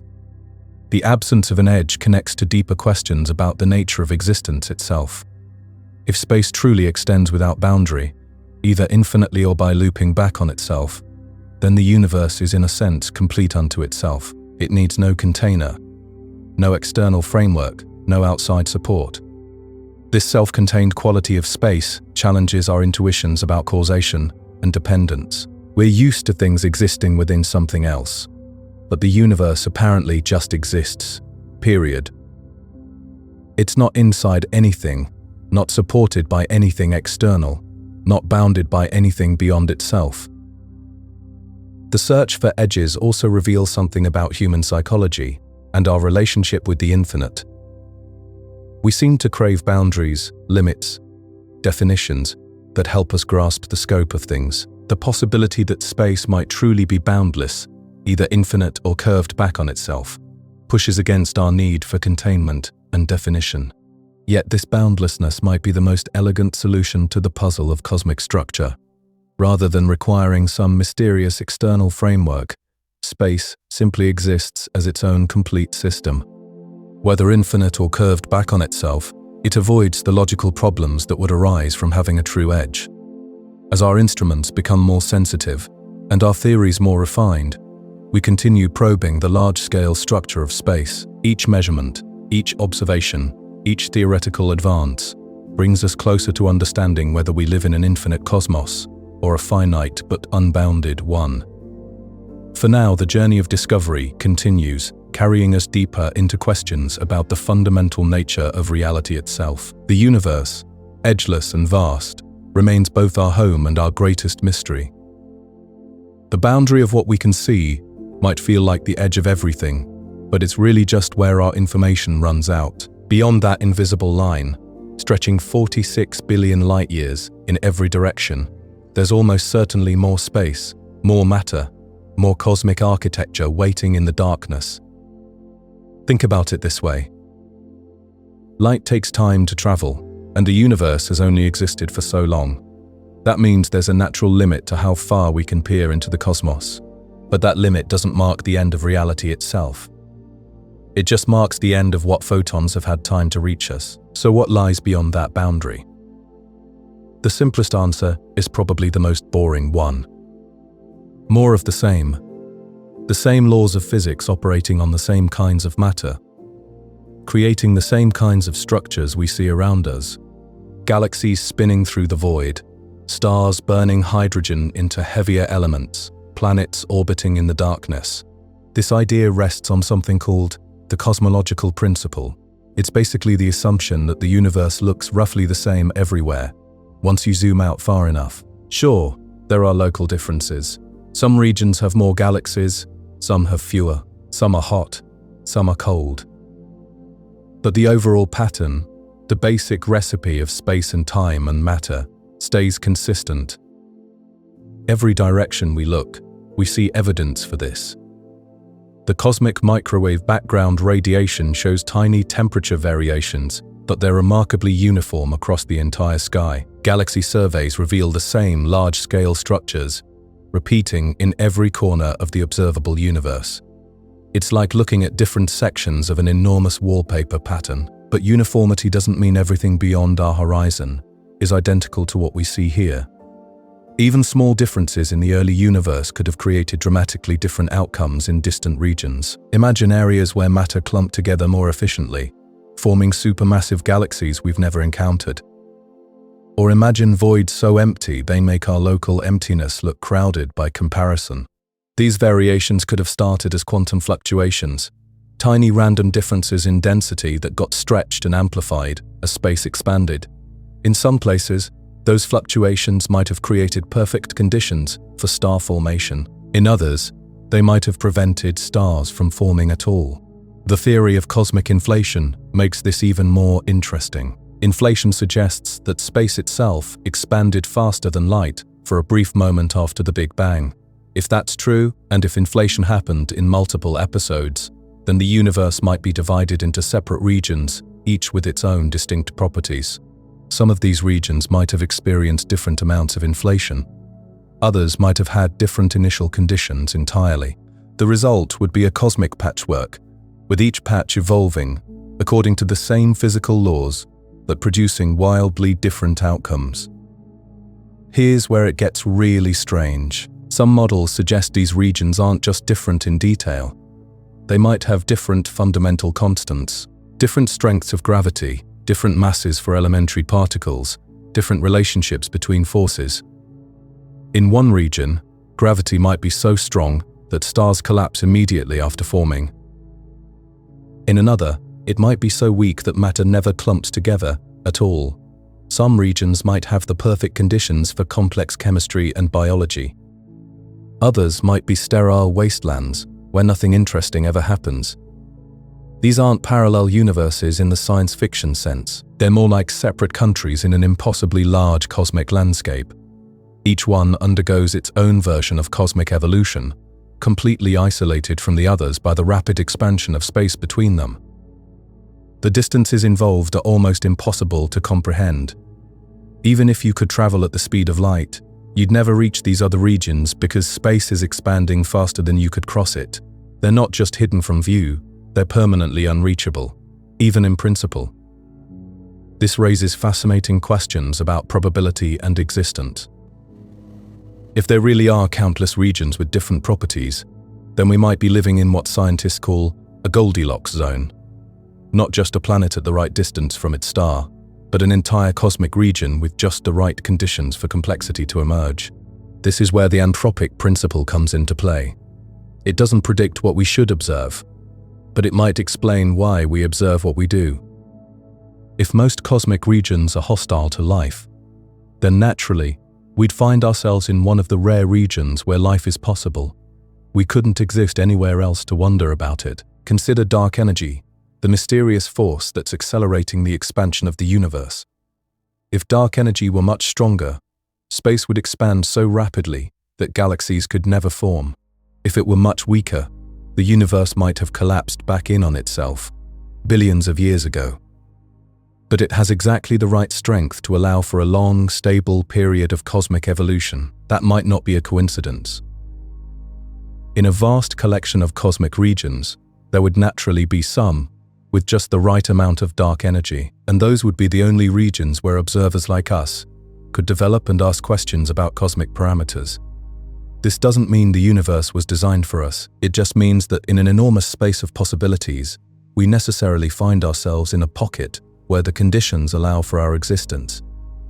It's a bit like asking why you were born in a habitable place on Earth when most of the planet's surface is covered by ocean or desert or ice. There are other ways to think about what lies beyond our cosmic horizon. Maybe the universe is finite, but much larger than what we can see. Maybe space curves back on itself in ways we haven't detected yet. Maybe there are subtle connections between distant regions that we're only beginning to understand. Some researchers look for hints of these hidden connections in the data we already have. Cold spots in the cosmic microwave background that might be imprints from neighboring regions. Unusual alignments in galaxy distributions that could reveal the universe's larger shape. Patterns that might betray the existence of structures beyond our reach. So far, the evidence is ambiguous. Most observations fit comfortably within the standard model of cosmology, but the search continues because even a subtle signal could revolutionize our understanding of cosmic architecture. Future observations might reveal gravitational waves from beyond the observable universe, or quantum effects that stretch across vast distances, or new particles that carry information from unimaginably distant regions. These possibilities remain speculative, but they remind us that the universe probably contains secrets we haven't even learned to look for yet. Every improvement in our instruments, every new theoretical insight, helps us probe a little further into the mystery. There's something profound about living inside a sphere of information with such a definite boundary. For most of human history, people wondered what lay beyond the next mountain range or across the next ocean. Now we face a similar horizon, but one that encompasses everything we can ever hope to directly observe. Yet even from inside this cosmic bubble, we can be reasonably confident about one thing. Our region of space is almost certainly not unique. Somewhere beyond the boundary of light, the universe continues. More matter, more energy, more possibilities unfolding in the darkness. Whether that continuation is more of the same, or something entirely different, we may never know for certain. But the question itself pushes us to think more carefully about what it means to exist in a universe with boundaries, not of space, but of knowledge itself. When physicists talk about infinity, they're wrestling with something that exists completely outside human experience. Every object we've ever touched, every distance we've walked, every number we've counted, has limits. But infinity suggests something else entirely, something that keeps going without any boundary whatsoever. The observable universe extends roughly 93 billion light-years in every direction from Earth. That's the farthest light could have traveled since the Big Bang, accounting for how space itself has been expanding. But here's the thing. That boundary isn't a wall, it's just the edge of what we can see. Beyond that invisible sphere, space might continue for trillions more light-years, or it might go on forever. Current measurements tell us something fascinating about the shape of space itself. When scientists analyze the cosmic microwave background, the ancient light left over from when the universe first became transparent, they find that space appears remarkably flat. Not flat like a tabletop, but flat in a geometric sense. Parallel lines stay parallel, triangles add up to exactly 180 degrees, just like the geometry you learnt in school. This flatness carries profound implications. In Einstein's general relativity, the shape of space depends on how much matter and energy it contains.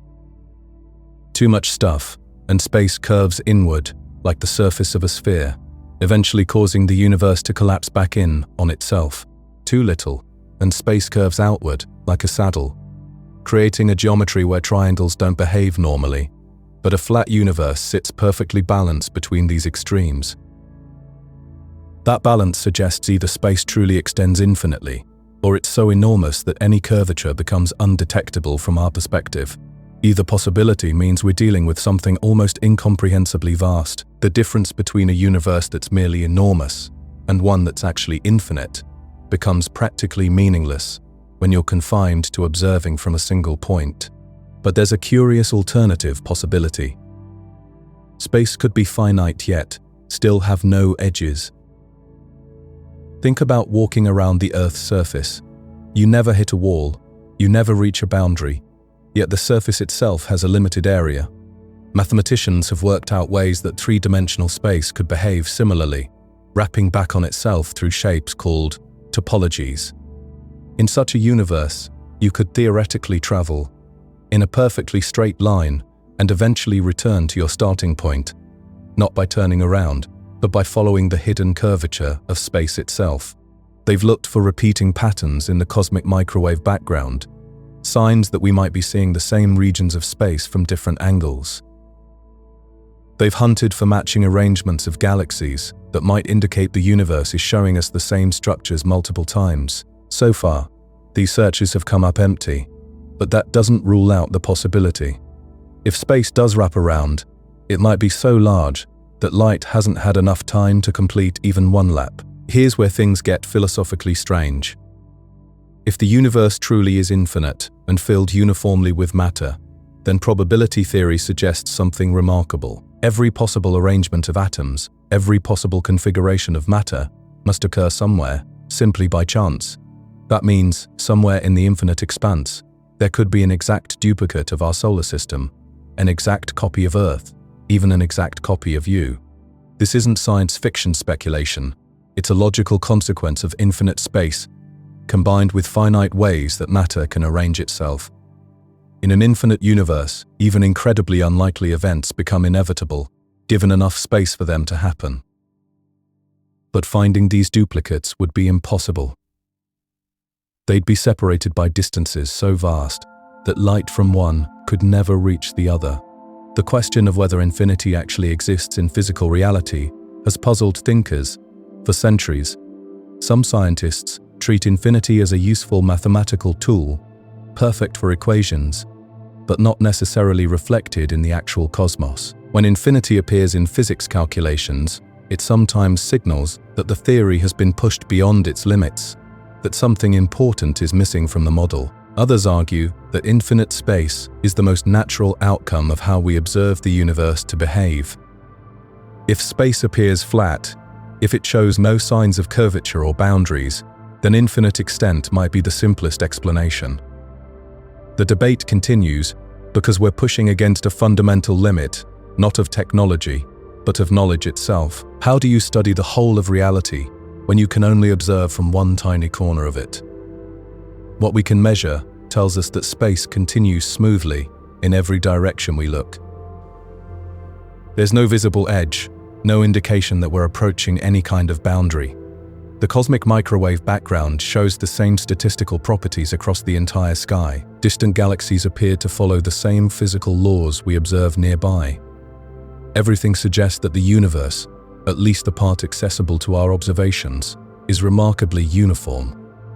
Whether that uniformity extends infinitely, or merely across distances too vast for us to comprehend, remains an open question. From our perspective, trapped within the observable universe, both possibilities look nearly identical. We see smooth space extending to our observational horizon, and beyond that, we can only infer. The implications ripple through our understanding of existence itself.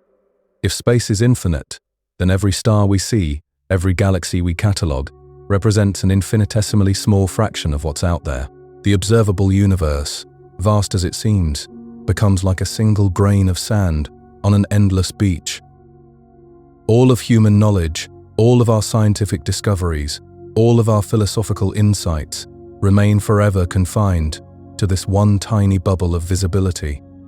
Yet, even if the universe isn't infinite, if it's merely enormous beyond our ability to explore, the practical result stays the same.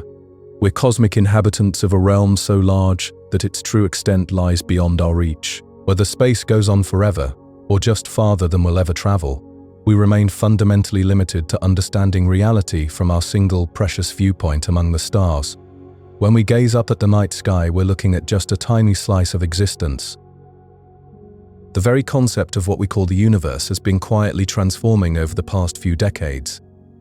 Scientists used to think the word universe meant everything, the complete totality of all that exists, but that definition has started to crack under the weight of new theories. The idea of inflation, that rapid expansion in the early moments after the Big Bang, opens doors to possibilities that stretch our imagination. In some versions of this theory, inflation doesn't just happen once and then stop everywhere at the same time. Instead, it ends in patches, like a fire that burns out in some places while continuing to rage elsewhere.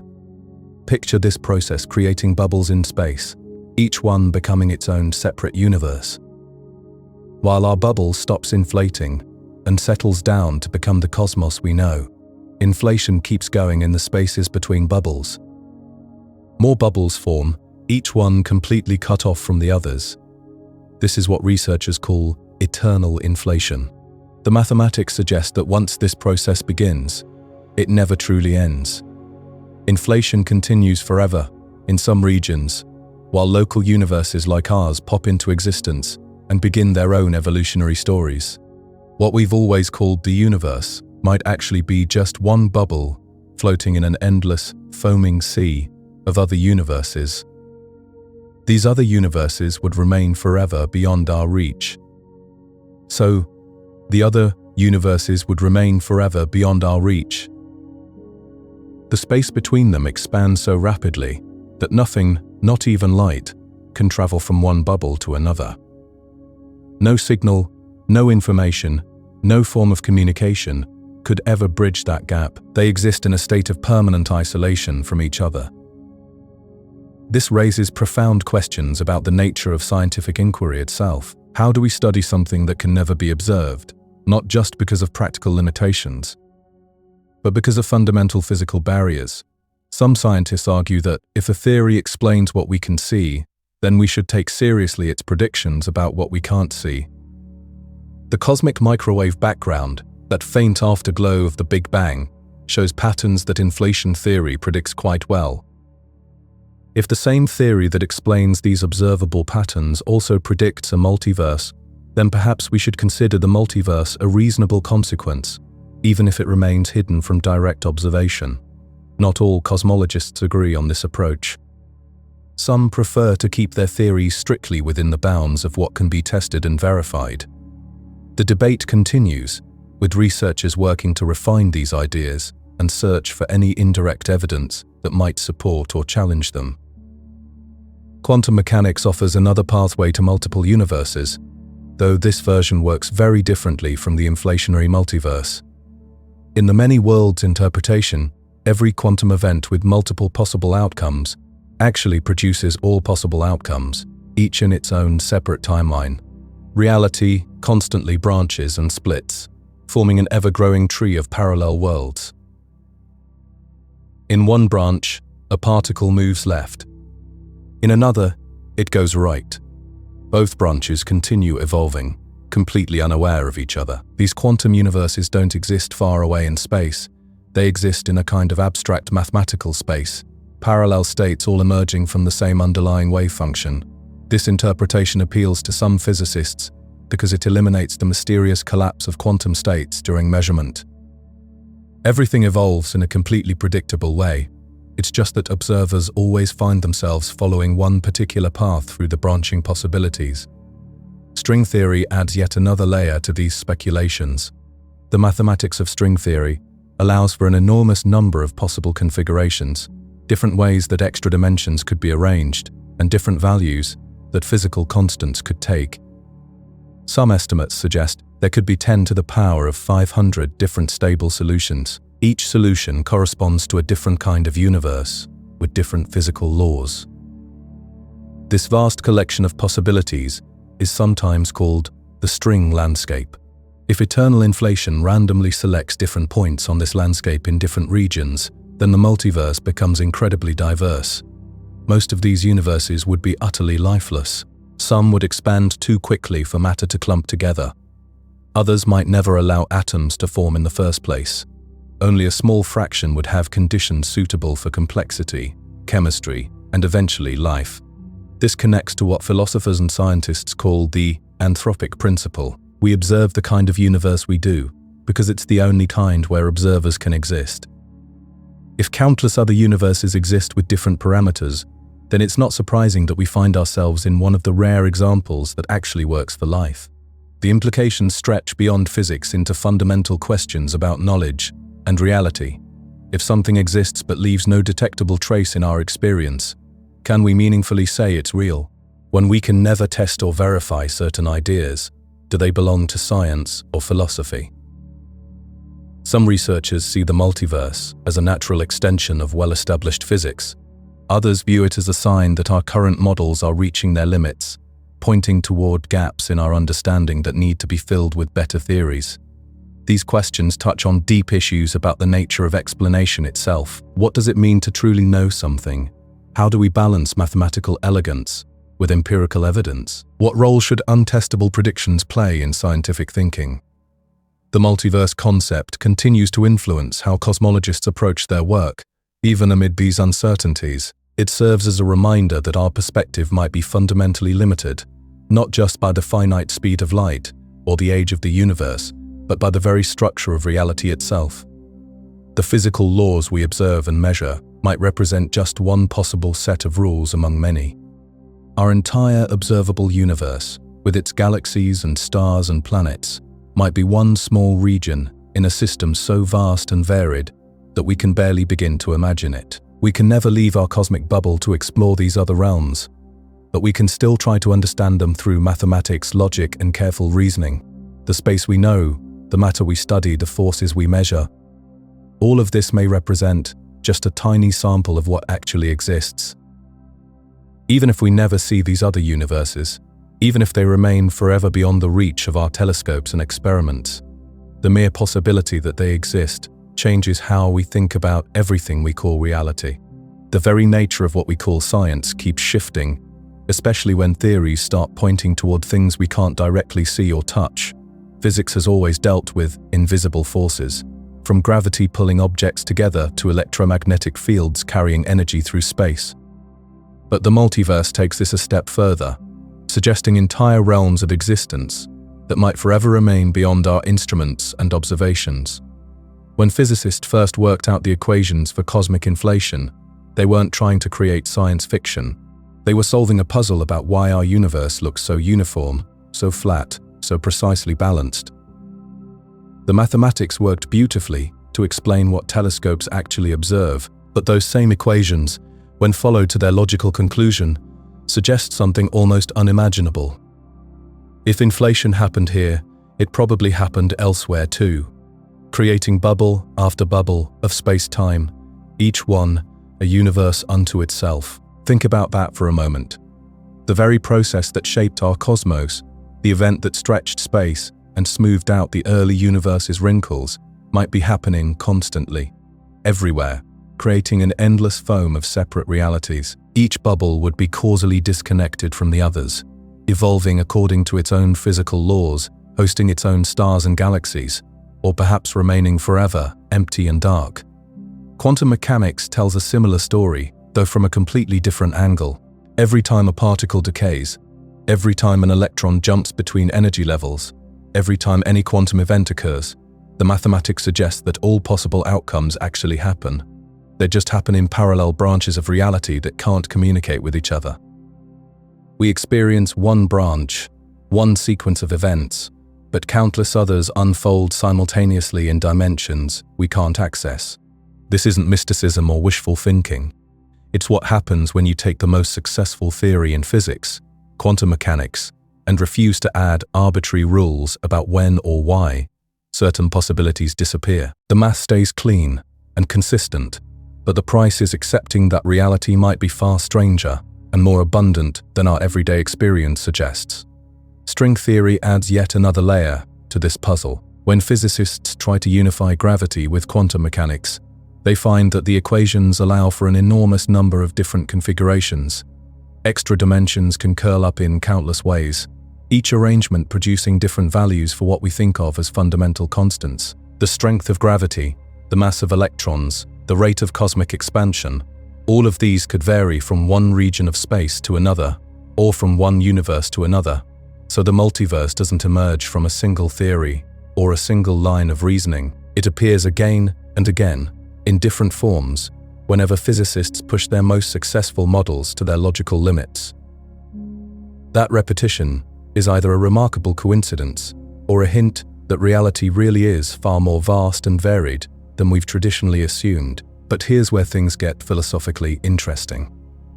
Science has always been built on the idea that theories must make testable predictions. You propose an idea, design an experiment, compare results to expectations. This cycle of hypothesis and verification has given us everything from antibiotics to spacecraft to smartphones.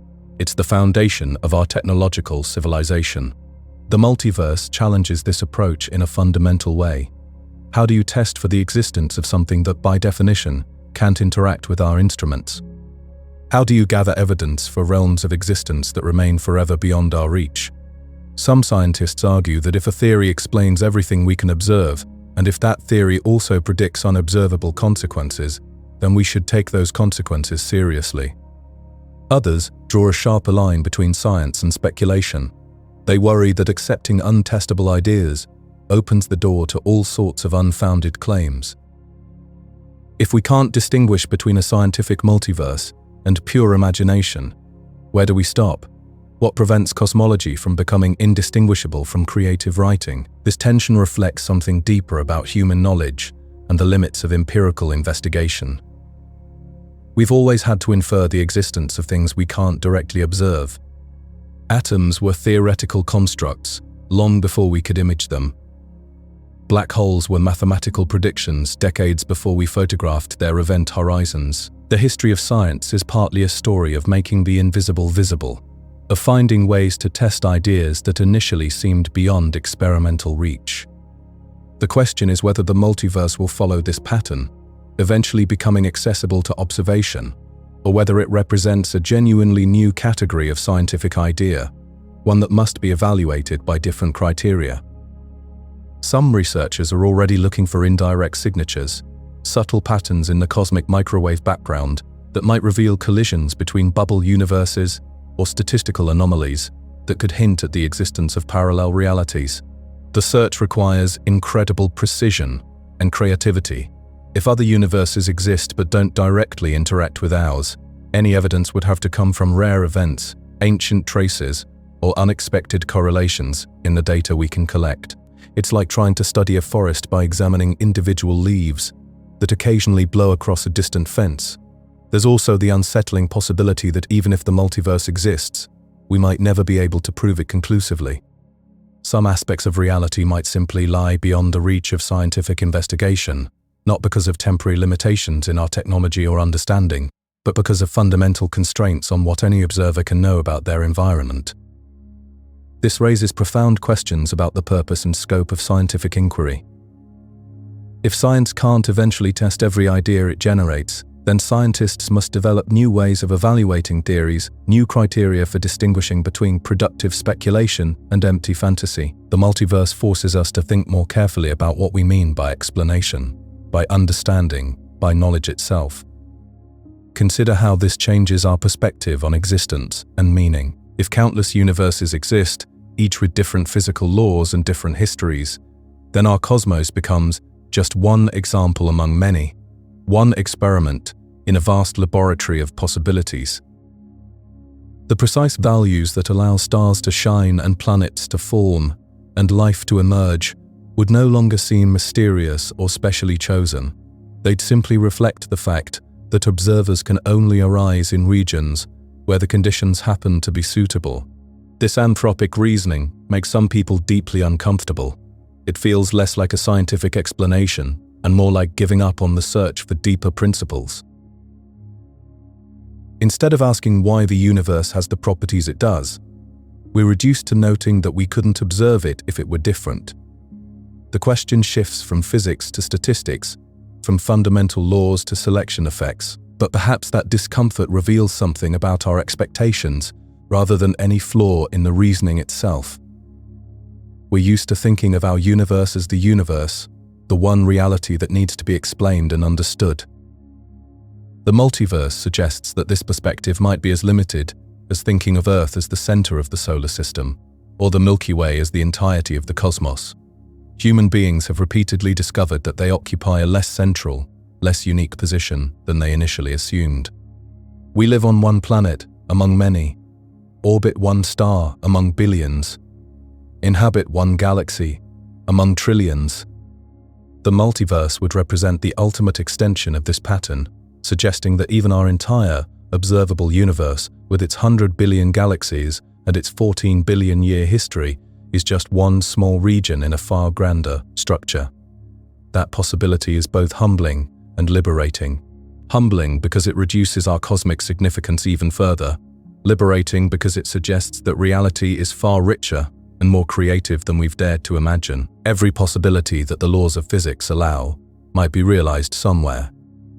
In some universe, under some conditions, the mathematics that describe quantum fields and curved spacetime and extra dimensions might not just be abstract tools for understanding our local environment. They might be blueprints for an infinite variety of worlds, each one as real and detailed and meaningful as our own, each one playing out its own unique story of matter and energy, structure and change, perhaps even consciousness and purpose. Think for a moment about how strange it is that we can measure the shape of everything that exists. The universe doesn't have a form you could sketch or photograph, because there's nowhere to stand outside it and look back. Yet space itself has geometry, and we've figured out how to read it. When cosmologists talk about shape, they're describing something far more fundamental than appearance. They're mapping how distance works, how straight lines behave, how the very fabric of reality bends and curves. Space isn't just an empty stage where events happen. It's an active participant with its own rules and structure.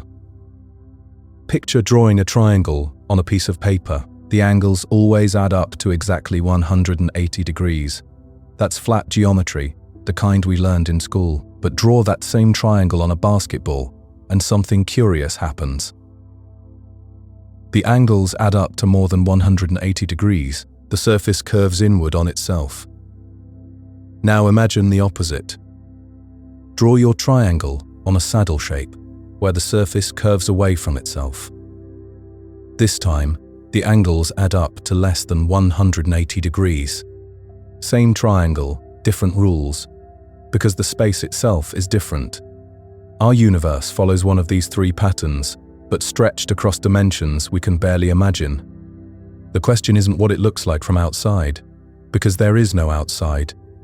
The question is which geometric rules apply when you travel across cosmic distances. If space is flat, parallel lines stay parallel forever. If you could somehow draw two perfectly straight lines pointing in the same direction, they'd never meet, no matter how far they extended. This matches our everyday experience, which makes sense. We live inside this geometry. That if space curves inward, like the surface of a sphere, those parallel lines would eventually cross. You could walk in what feels like a perfectly straight line and end up back where you started.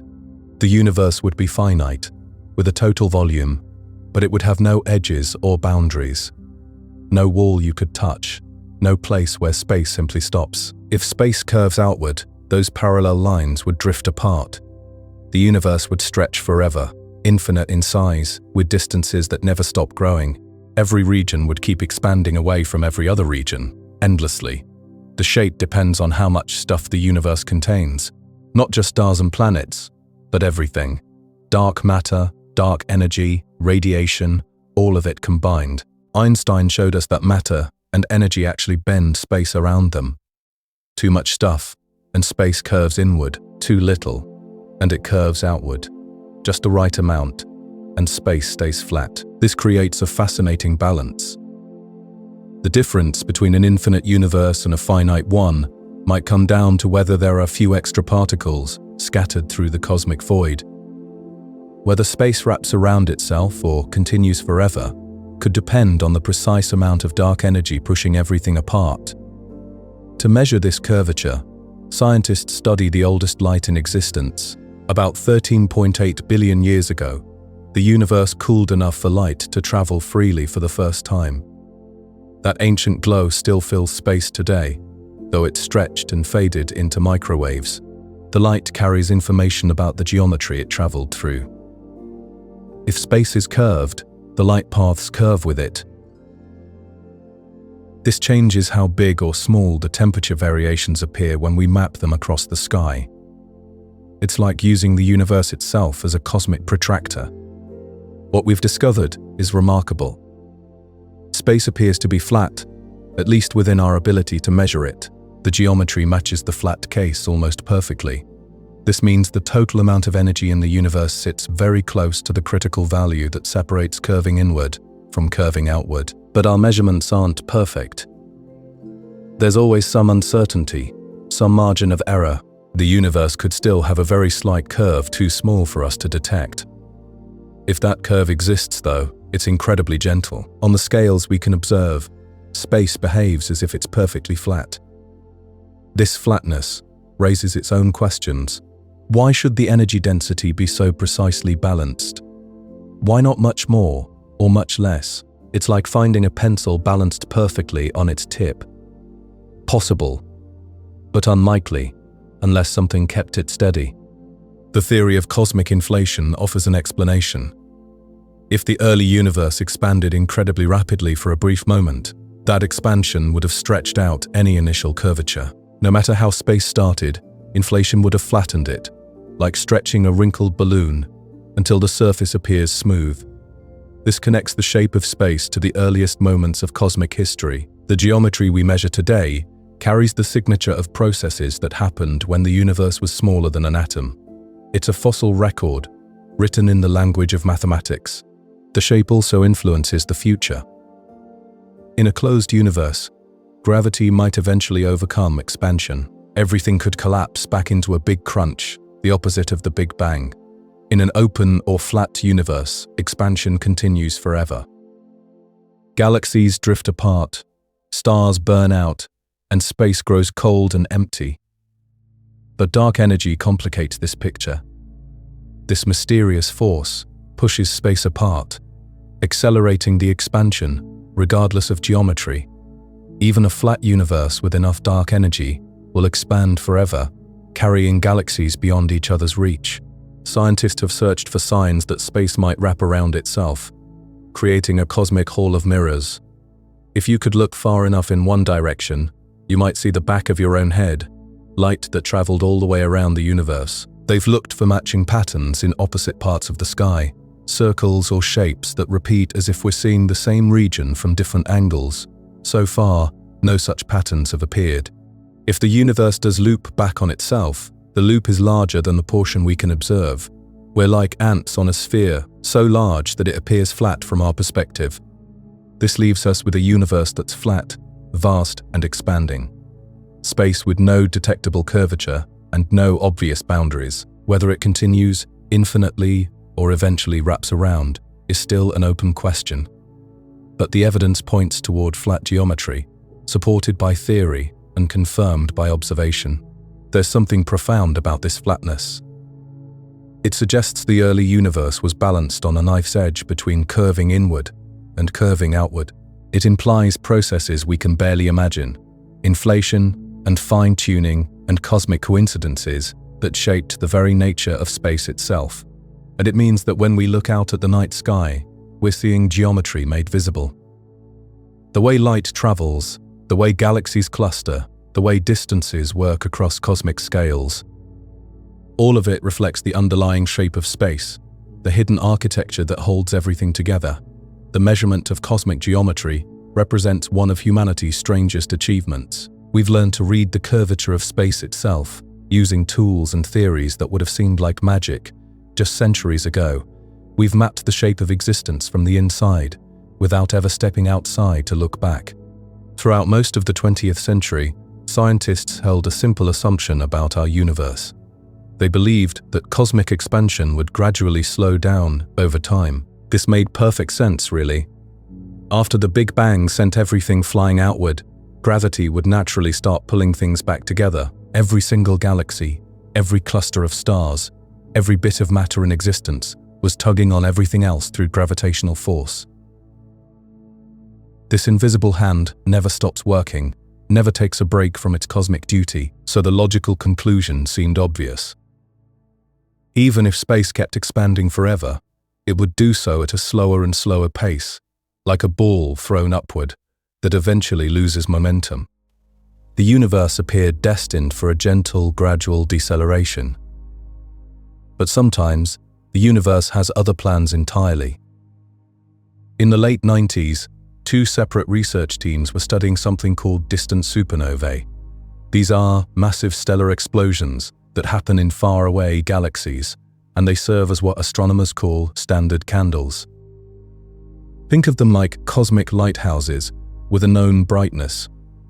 Since we understand exactly how bright these explosions should appear, we can use them to calculate distances across unimaginable spans of space. But there's another trick these supernovae can perform. As light travels through expanding space, it gets stretched out, like pulling on a rubber band. This stretching tells us how fast the universe has been growing over different periods of time. It's a clever way to peek into the cosmic past and measure the rate of expansion throughout history. When the results came in, they caught everyone off guard.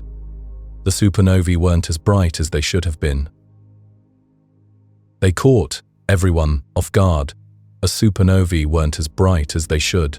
They appeared dimmer than expected, which meant they were much farther away than a slowing universe would predict.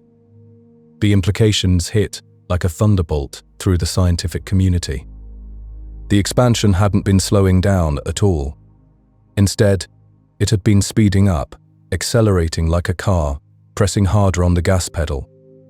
Something was actively pushing the universe apart, not just allowing it to coast on its initial momentum, but continuously adding energy to the expansion process. Whatever this mysterious force was, it couldn't be explained by ordinary matter, or even the enigmatic dark matter that astronomers had already discovered.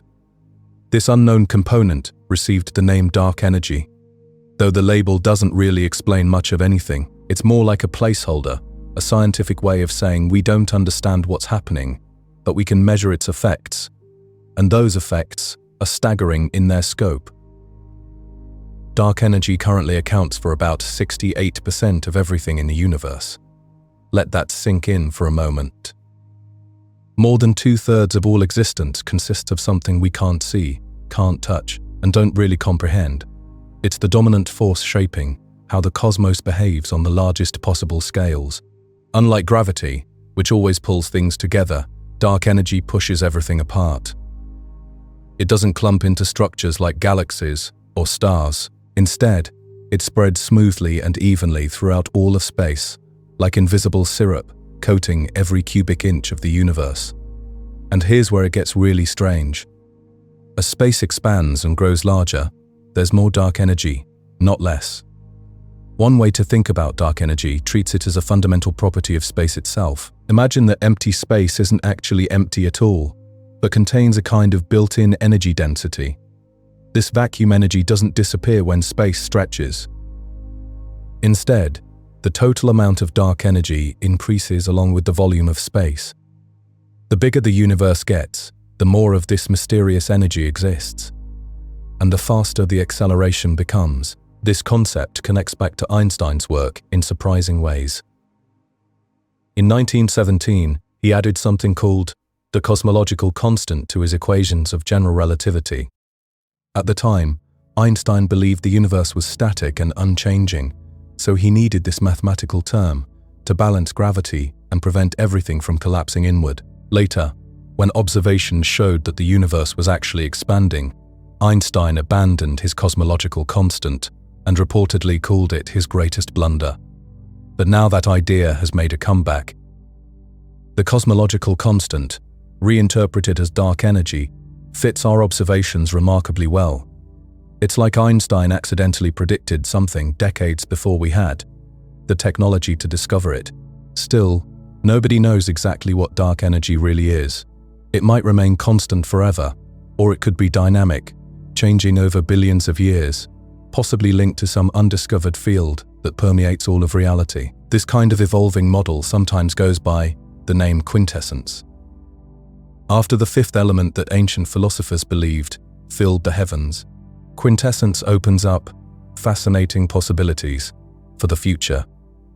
Maybe dark energy will grow stronger over time, eventually tearing apart galaxies, stars, and even atoms themselves. Maybe it will fade away, allowing gravity to reassert control and pull everything back together.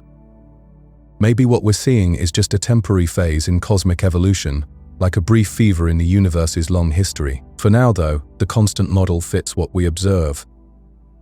When astronomers plot the distances and redshifts of supernovae, when they examine the patterns in the cosmic microwave background radiation, when they study how galaxies are distributed throughout space, they all point to the same conclusion. The expansion of the universe is accelerating, quietly, gradually, relentlessly, like a slow-motion explosion that never stops gaining speed. This acceleration carries profound consequences, not just for scientific theory, but for what the universe will look like over vast stretches of time. As space expands faster and faster, galaxies move away from each other more quickly. Eventually, their light will no longer be able to reach us, not because the galaxies themselves are moving through space at impossible speeds, but because space itself is stretching faster than light can bridge the growing gaps. Think about it this way. Light has a speed limit, roughly 300,000 kilometers per second. But space has no such restriction on how fast it can expand. When the expansion rate exceeds light's ability to cross the distance, we lose contact with distant parts of the universe forever. The observable universe will shrink, not in actual size, but in content. Already, there are galaxies whose light will never reach us, no matter how long we wait, no matter how powerful our telescopes become. In the far future, even the galaxies we can see today will fade beyond our cosmic horizon, like ships disappearing over the edge of an ocean that keeps getting wider. The night sky will gradually grow emptier. The cosmic microwave background radiation, that faint afterglow of the Big Bang that currently fills all of space, will redshift into invisibility as wavelengths stretch beyond our ability to detect them. Stars will seem more isolated, galaxies more lonely, as the fundamental fabric of space-time pulls everything apart. This doesn't mean the universe is ending or dying. It just means our access to most of it is slowly fading away. Light from distant places will keep moving, photons will continue their journeys, but they simply won't be able to reach us anymore. The expansion pulls everything apart, and the rate of that pulling keeps increasing, like a cosmic conveyor belt that runs faster each day. In the very distant future, perhaps trillions of years from now, only our nearest galactic neighbors will remain. These are the galaxies gravitationally bound to our own, held together by forces stronger than the expansion of space. Everything else will be too far away, too dim, too red, shifted to detect with any conceivable technology. Civilizations that arise in that distant epoch may never know the true size or origin of the universe. To them, the cosmos might appear static and local, consisting only of their immediate galactic neighborhood. The clues we have today about the Big Bang, about cosmic evolution, about the vast web of structure connecting billions of galaxies, all of that evidence will have vanished beyond the horizon. This realization makes our current era remarkably special. We live at a time when we can still observe the afterglow of creation itself, still detect light from galaxies billions of light years away, still map the large-scale architecture of space and time. We're able to study dark energy while its effects remain noticeable, but not yet overwhelming. Like studying a slow-moving avalanche, while it's still possible to see the mountain it came from. That window of opportunity won't stay open forever. The quiet acceleration continues without drama or fanfare. It doesn't cause explosions or catastrophic events. It doesn't bend space in chaotic, violent ways. It simply continues, steadily and subtly, reshaping the universe 1% at a time, embedded in every measurement of distance, woven into every photon traveling across the cosmos. We still don't know where dark energy comes from or why its strength has the particular value we observe. But we can measure what it does, and what it does is define the long-term destiny of everything that exists. In a universe governed by the interplay between light and distance, the boundary of what we can see becomes the boundary of what we can ever hope to learn about our cosmic home. The speed of light creates boundaries we rarely think about. In our everyday world, we flip a switch, and light fills the room instantly. But across cosmic distances, light becomes a messenger that travels at a fixed pace, carrying information from distant places and distant times. This simple fact shapes everything we can know about the universe beyond Earth. When astronomers look through telescopes, they're not just seeing faraway objects, they're seeing into the past. The light from a star 10 light-years away left that star 10 years ago. The light from a distant galaxy might have traveled for billions of years before reaching our detectors. This creates something cosmologists call the observable universe, a sphere around us that contains everything we can possibly see. The edge of this sphere sits roughly 46 billion light-years away. That number might seem strange at first because the universe is only about 14 billion years old.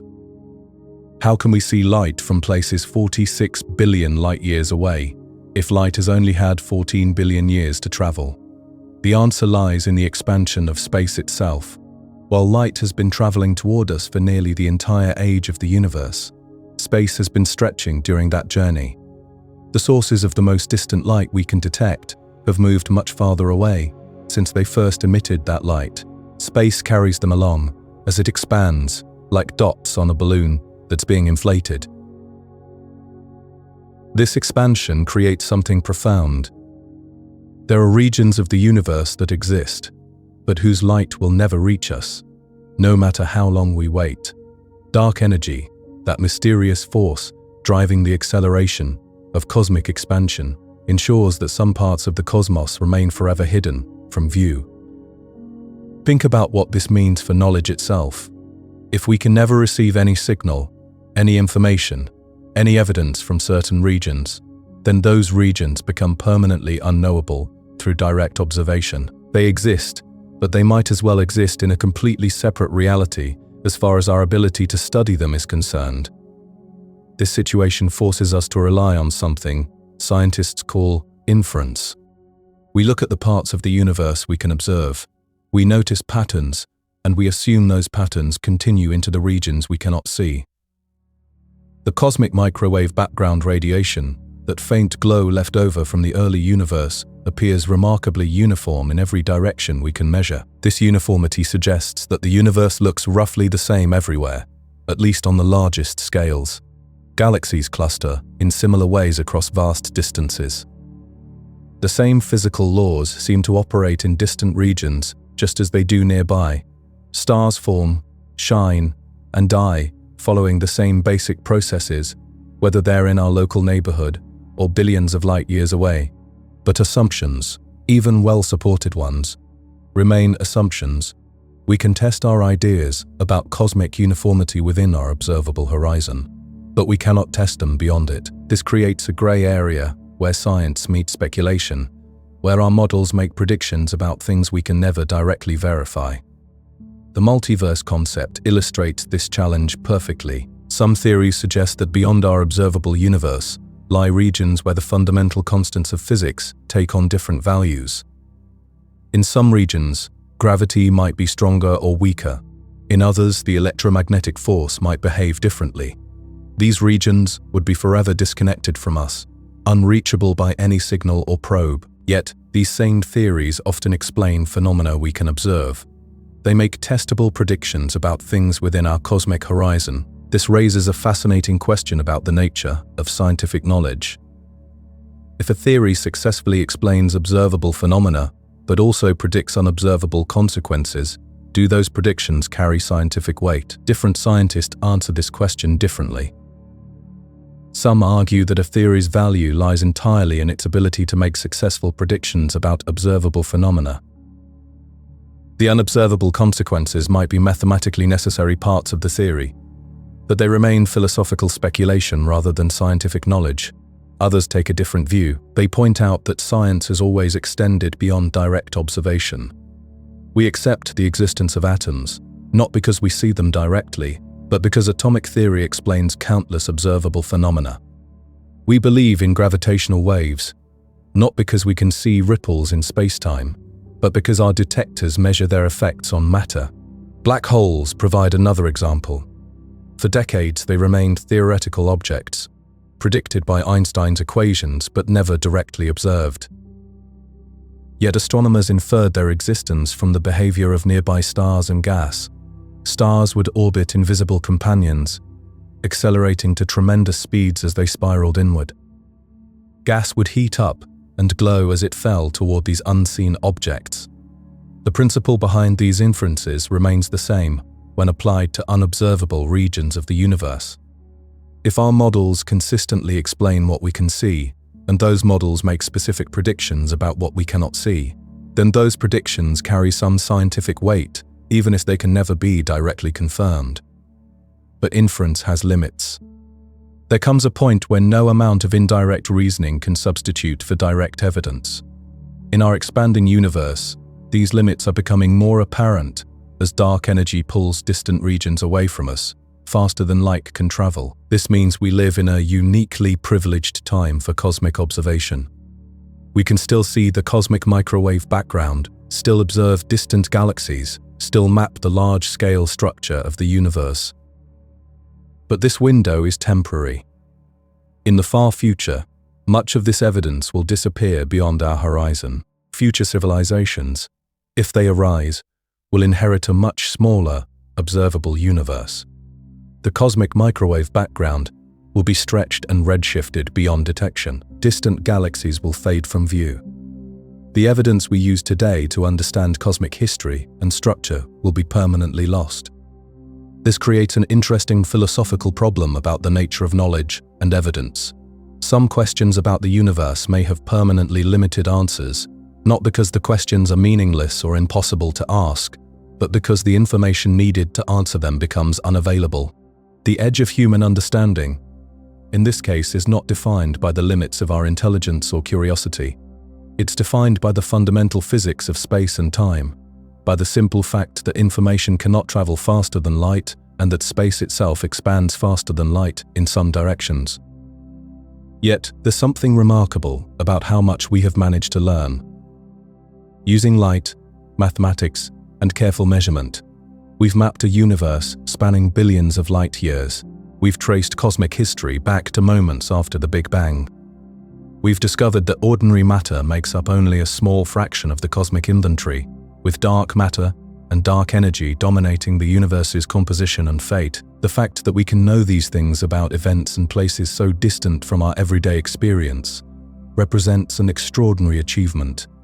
We've used the tools of science to extend our understanding far beyond the limits of direct human perception. So while some parts of the universe may remain forever unobservable, we can still build models that describe what's likely to exist in those hidden regions.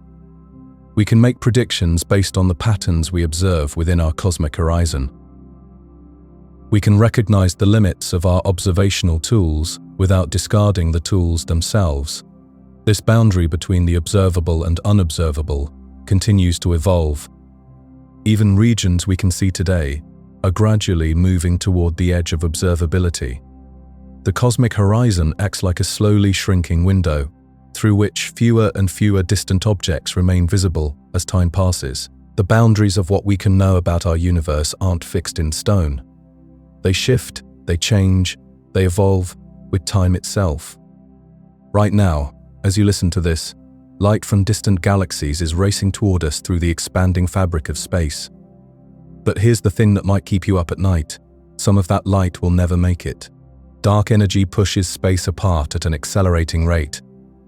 This creates something fascinating and a little unsettling. The observable universe, that sphere of everything we can potentially see, stretches out about 46 billion light years in every direction. But don't let that number fool you. It doesn't mean we'll always be able to see everything within that cosmic bubble. Space itself expands faster than light can travel across it in some regions. Think about that for a moment. Light, the fastest thing we know, gets outrun by the stretching of empty space.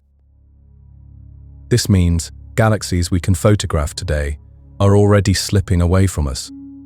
Their future light, the photons they'll emit tomorrow and next year and next century, will never catch up to Earth. The night sky we see isn't just a window into the past, it's also a countdown timer. Every star, every galaxy, every cosmic structure exists within an observational deadline. Some of the objects we study today will fade from view, not because they're dying, but because their light gets stretched into longer and longer wavelengths. Redshift does this gradually. Light waves get pulled apart as they travel through expanding space. What starts as visible light becomes infrared, then radio waves, then wavelengths so long that no instrument could ever detect them. It's like watching someone walk away from you until they disappear beyond the horizon, except the horizon itself keeps moving closer. The cosmic microwave background fills all of space with a faint afterglow from the Big Bang. This ancient light carries information about the universe when it was only 380,000 years old.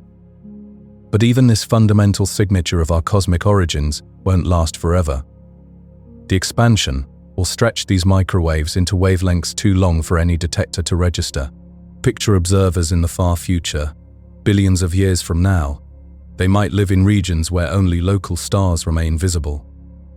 No external galaxies, no cosmic background radiation, no evidence of universal expansion. Their night sky would show them a static, isolated patch of stars. To them, the universe would appear unchanging, eternal, and small. These future astronomers would face an impossible puzzle. They'd see no signs of the Big Bang, no trace of cosmic inflation, no hints that space itself grows larger with time. All the evidence that led us to understand our universe's history would be gone, not destroyed, but simply unreachable. This puts our current era in a special position. We live during a brief window when the universe remains readable. The early cosmos still speaks to us through ancient light. Large-scale structures still reveal their patterns across billions of light years. Galaxy clusters still show us how matter assembled over cosmic time. But windows close. The timeline of universal expansion includes an observational horizon that moves through time. Some knowledge can only be gathered now, in this particular epoch of cosmic history. Future generations of intelligent beings might rediscover the laws of physics using only local data, building models that describe their small corner of reality without ever knowing about the grander structure beyond. This creates a strange kind of cosmic loneliness. Right now, regions of space exist that we can never communicate with, never observe, never study. The light cone that defines our observable universe excludes vast territories of existence. We're already cut off from most of reality, and that isolation grows deeper with every passing moment. Scientists today work urgently to map and catalogue everything we can still see. High-resolution surveys of galaxy positions, detailed measurement of cosmic microwave patterns, precise calculations of redshift and distance. These observations form a record that might outlast the phenomena themselves. The scale of knowledge adjusts to the scale of visibility. When the cosmic horizon shrinks, science adapts. Future observers will build theories that explain what they can measure, even if that represents only a tiny fraction of the original universe. Their models will still work, still predict, still reveal truth, just within narrower boundaries. There's something profound about living inside this process.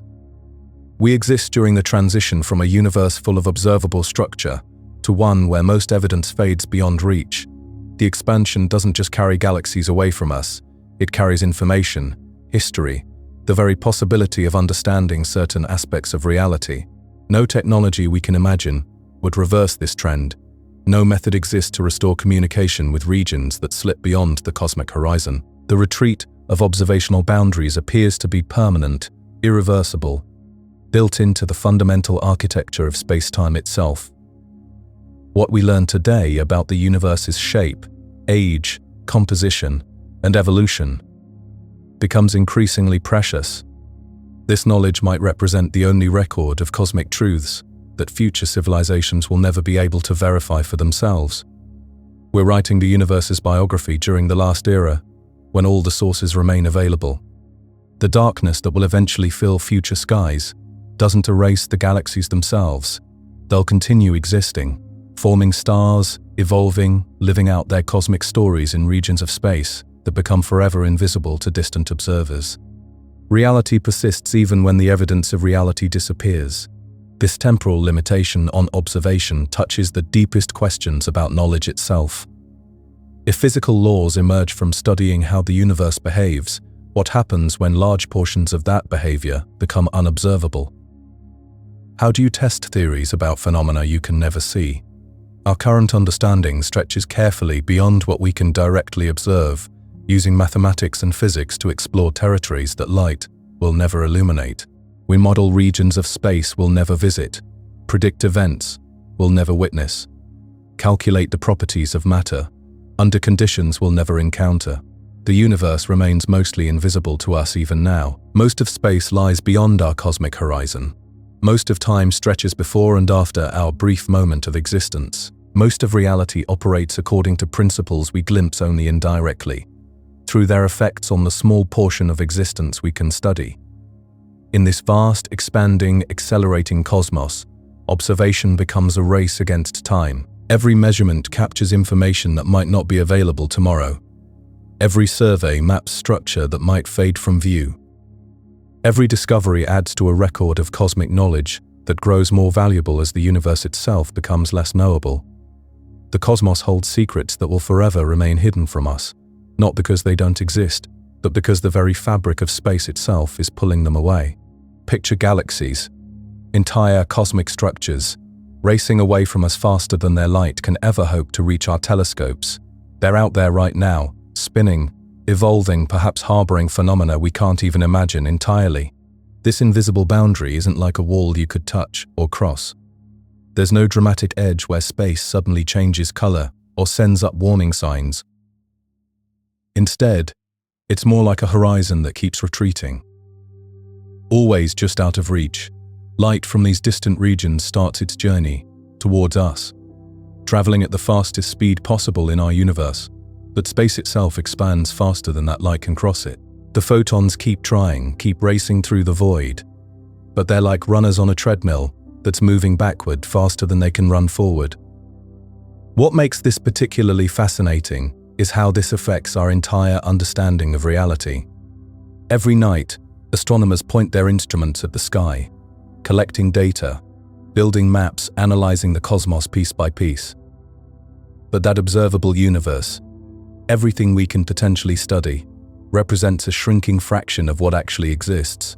It's like trying to understand an enormous library when you can only read books from one small corner, and that corner keeps getting smaller. Yet science doesn't stop at these boundaries. The human mind has this remarkable ability to extrapolate, to take patterns we observe in our small corner and extend them outward into the unknown. We see how matter behaves here, how gravity works here, how stars form and die here, and we assume similar processes unfold in those unreachable regions. Whether we're right about that assumption is something we may never know for certain, but it's the best tool we have for imagining the totality of existence. The universe we can study does offer clues about what lies beyond our reach. Think of it like detective work on a cosmic scale. The cosmic microwave background radiation, that faint afterglow from the early universe, carries information about conditions everywhere, not just in our local neighborhood. When we measure tiny temperature variations in this ancient light, we're reading a message written across the entire cosmos, when it was young and small enough that information could travel freely between all its parts. Galaxy distributions tell similar stories. The way matter clumps together, the patterns of cosmic structure we observe, these reflect processes that operated on scales much larger than what we can directly see. Dark energy, that mysterious force accelerating the universe's expansion, reveals itself through the redshift of distant light. Each of these phenomena leaves fingerprints that extend our knowledge beyond the visible horizon. But there comes a point where even these indirect methods reach their limits. Beyond the cosmic microwave background, beyond the most distant galaxies we can detect, lies what cosmologists call the dark age of the universe, when the first stars were just beginning to form. And beyond that, the conditions during cosmic inflation, when space itself expanded faster than light for a brief moment in the universe's first fraction of a second. Some theories suggest our observable universe might be just one bubble in an infinite foam of universes, each with potentially different laws of physics, different fundamental constants, different evolutionary paths. If these other universes exist, they're not just far away, they're fundamentally disconnected from us. No signal, no particle, no information of any kind can cross from their realm into ours. This raises profound questions about the nature of knowledge itself. We tend to think of the unknown as simply the not yet known, problems that better technology or more time might eventually solve. But cosmic expansion creates a different kind of unknown, regions that are permanently beyond investigation, forever sealed off from scientific inquiry. Yet we continue measuring, continue building models, continue pushing the boundaries of what we can infer from what we can observe. Modern telescopes can detect light that has been traveling toward us for over 13 billion years, showing us galaxies as they appeared when the universe was less than 1 billion years old. Each new observation adds another piece to our cosmic puzzle. Even as we realize the puzzle itself is far larger than we initially imagined, the strange thing is, this limitation doesn't feel like a defeat for science. Instead, it adds a kind of humility to our cosmic perspective. We're forced to acknowledge that reality extends far beyond human comprehension, not because our minds are too small, but because the universe itself prevents complete knowledge. There's something almost poetic about existing in this small pocket of space and time, surrounded by light that has crossed billions of years to reach us, while knowing that most of the cosmos will forever remain a mystery. Future generations will face even greater limitations. As space continues expanding, more galaxies will slip beyond the cosmic horizon. The universe will appear more empty, more quiet, more difficult to decode. Astronomers billions of years from now might look up at a sky containing only the stars of their local galaxy group, with no evidence that a larger universe ever existed. Perhaps that's what makes our current moment in cosmic history so remarkable. We live at a time when the universe is old enough to have developed complexity, structure, and observers like us, but young enough that we can still see evidence of its grand scale and evolution. We can trace the cosmic story from the first moments after the Big Bang, through the formation of the first atoms, the first stars, the first galaxies, all the way to the present. This cosmic perspective changes how we think about our place in existence. We're not just inhabitants of Earth or citizens of the Milky Way galaxy. We're witnesses to a vast evolving cosmos, most of which remains forever beyond our reach. Our curiosity extends outward, toward regions we can never visit, toward phenomena we can never directly observe, toward truths we can never fully verify. The silence beyond our cosmic horizon isn't empty silence. It's pregnant with possibilities, filled with ongoing processes, teeming with structures and events that unfold without any conscious observer to witness them. Somewhere out there, beyond the reach of any possible signal, the universe continues its ancient dance of matter and energy, time and space, creation and destruction.